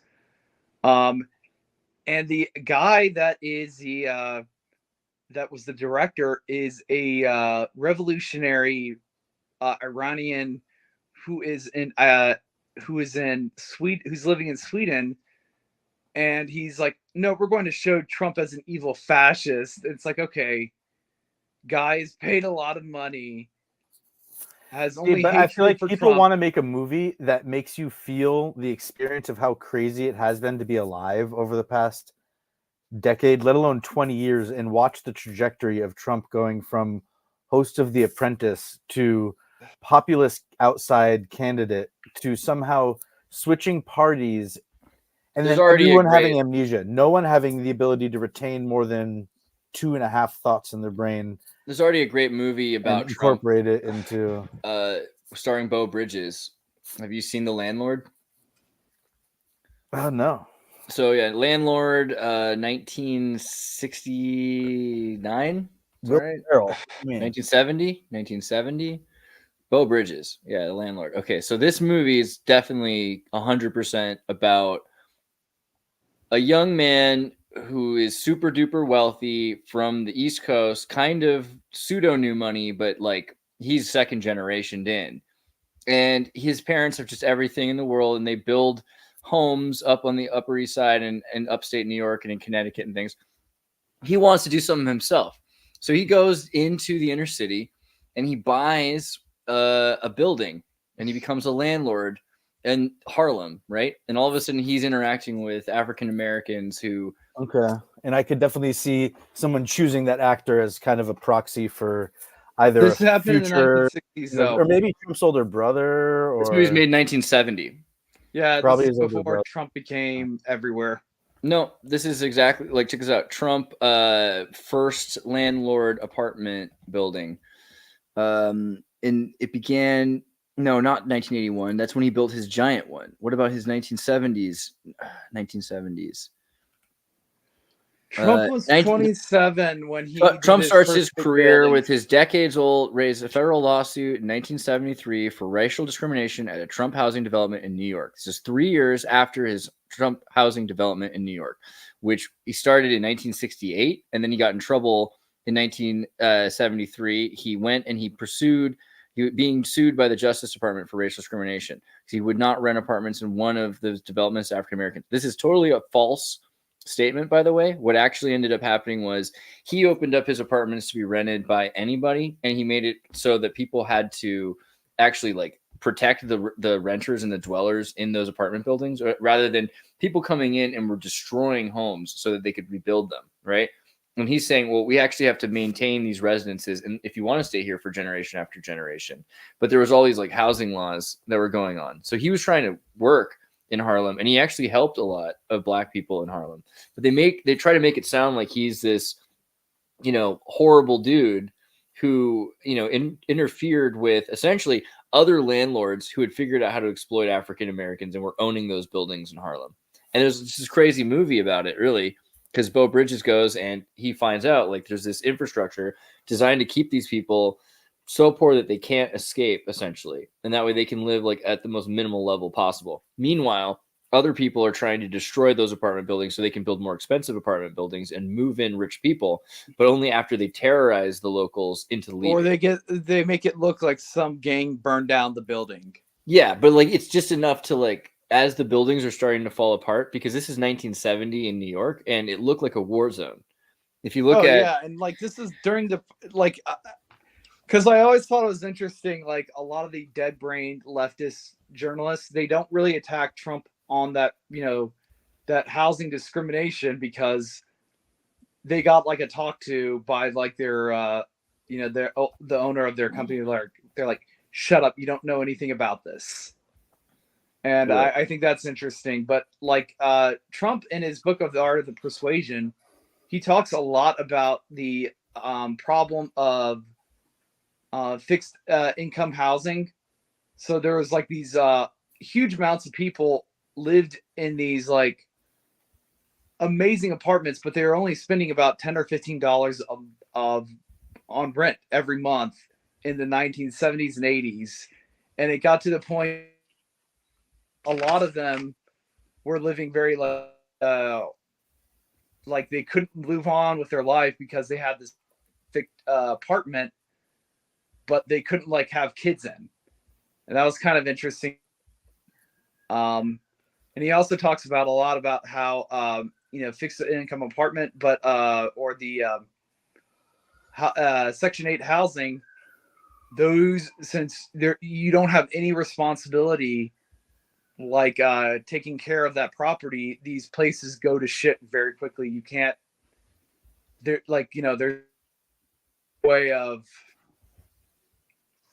it's very difficult if you're a developer or if you're a property manager or to end up like,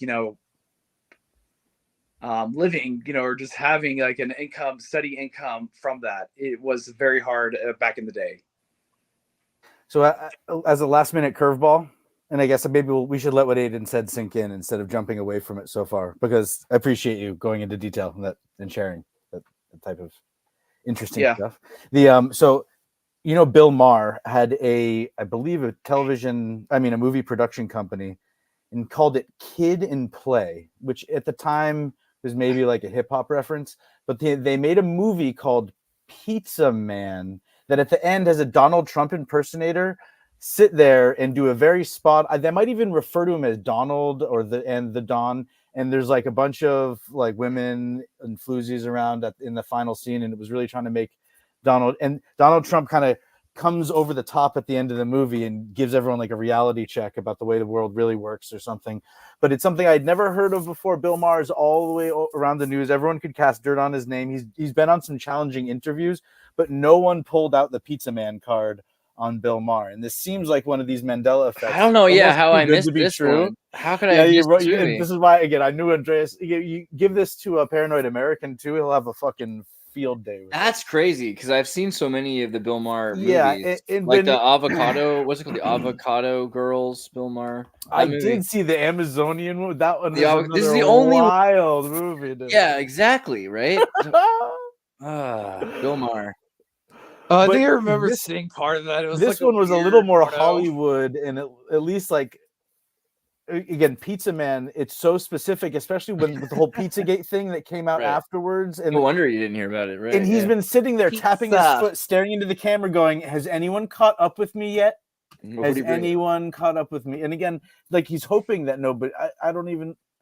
So no one's brought it up to him, and he didn't bring it up yet? As far as being a target to be exposed, every time he got canceled, it was probably because someone dug up this old movie and went and showed some corporate executive at the whatever entity it is that's hosting his content and says, "No, we got to jettison him now. We didn't realize this was on your resume, but Pizza Man is just that was one step too far because it probably was like personal to whoever it was making that decision. The whole pizza thing might have been a little too personal or something."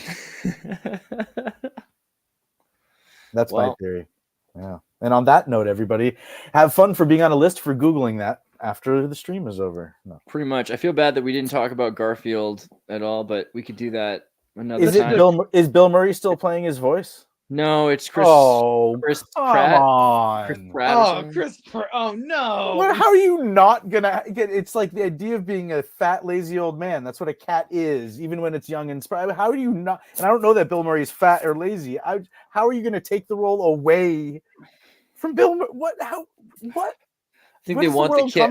Dude? I think they're like, what do kids want? And they made this thing. Yeah, we probably need to see what they did. It's kind of in like the thing is like Garfield is this surreal kind of. It's not.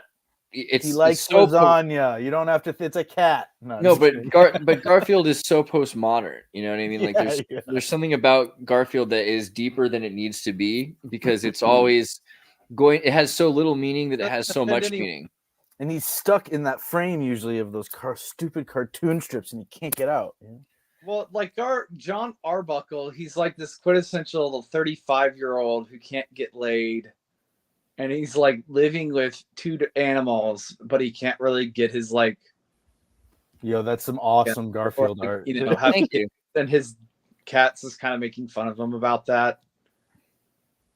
Yeah, I feel like Garfield, because it's connected to so many people's lives, it means so many things to so many people, and it's associated with really powerful, primitive, early memories that people have. You know, like the first time that they ever ate or loved or, you know, were loved by, you know, a woman or their mother, you know, like this whole, there's like so much in Garfield. Cats learn to mimic our affectionate responses and body language and stuff in a way that was probably useful to both, right? For childhood development. See, what I see here is a cat with a Cheshire-like grin on its face that's so satisfied, because what happens when you die is your cat will eat you. That's kind of the joke, is that left to your own devices, if you're out in the middle of the woods and you die, your cat will... But this is what happens if your cat eats Dolly, because Dolly ate some good drugs in his day, and the cat is sitting there going, yeah, you think he had a good time? Imagine the good time I had when I ate Dolly and was stuck in the house for a long time, and all I could do is eat my owner. And that's what these paintings are about. But anyways. Yeah, okay. That works. Pretty good. Garfield, you're right. There might be another layer there. I don't know. That's pretty meta. That's so meta.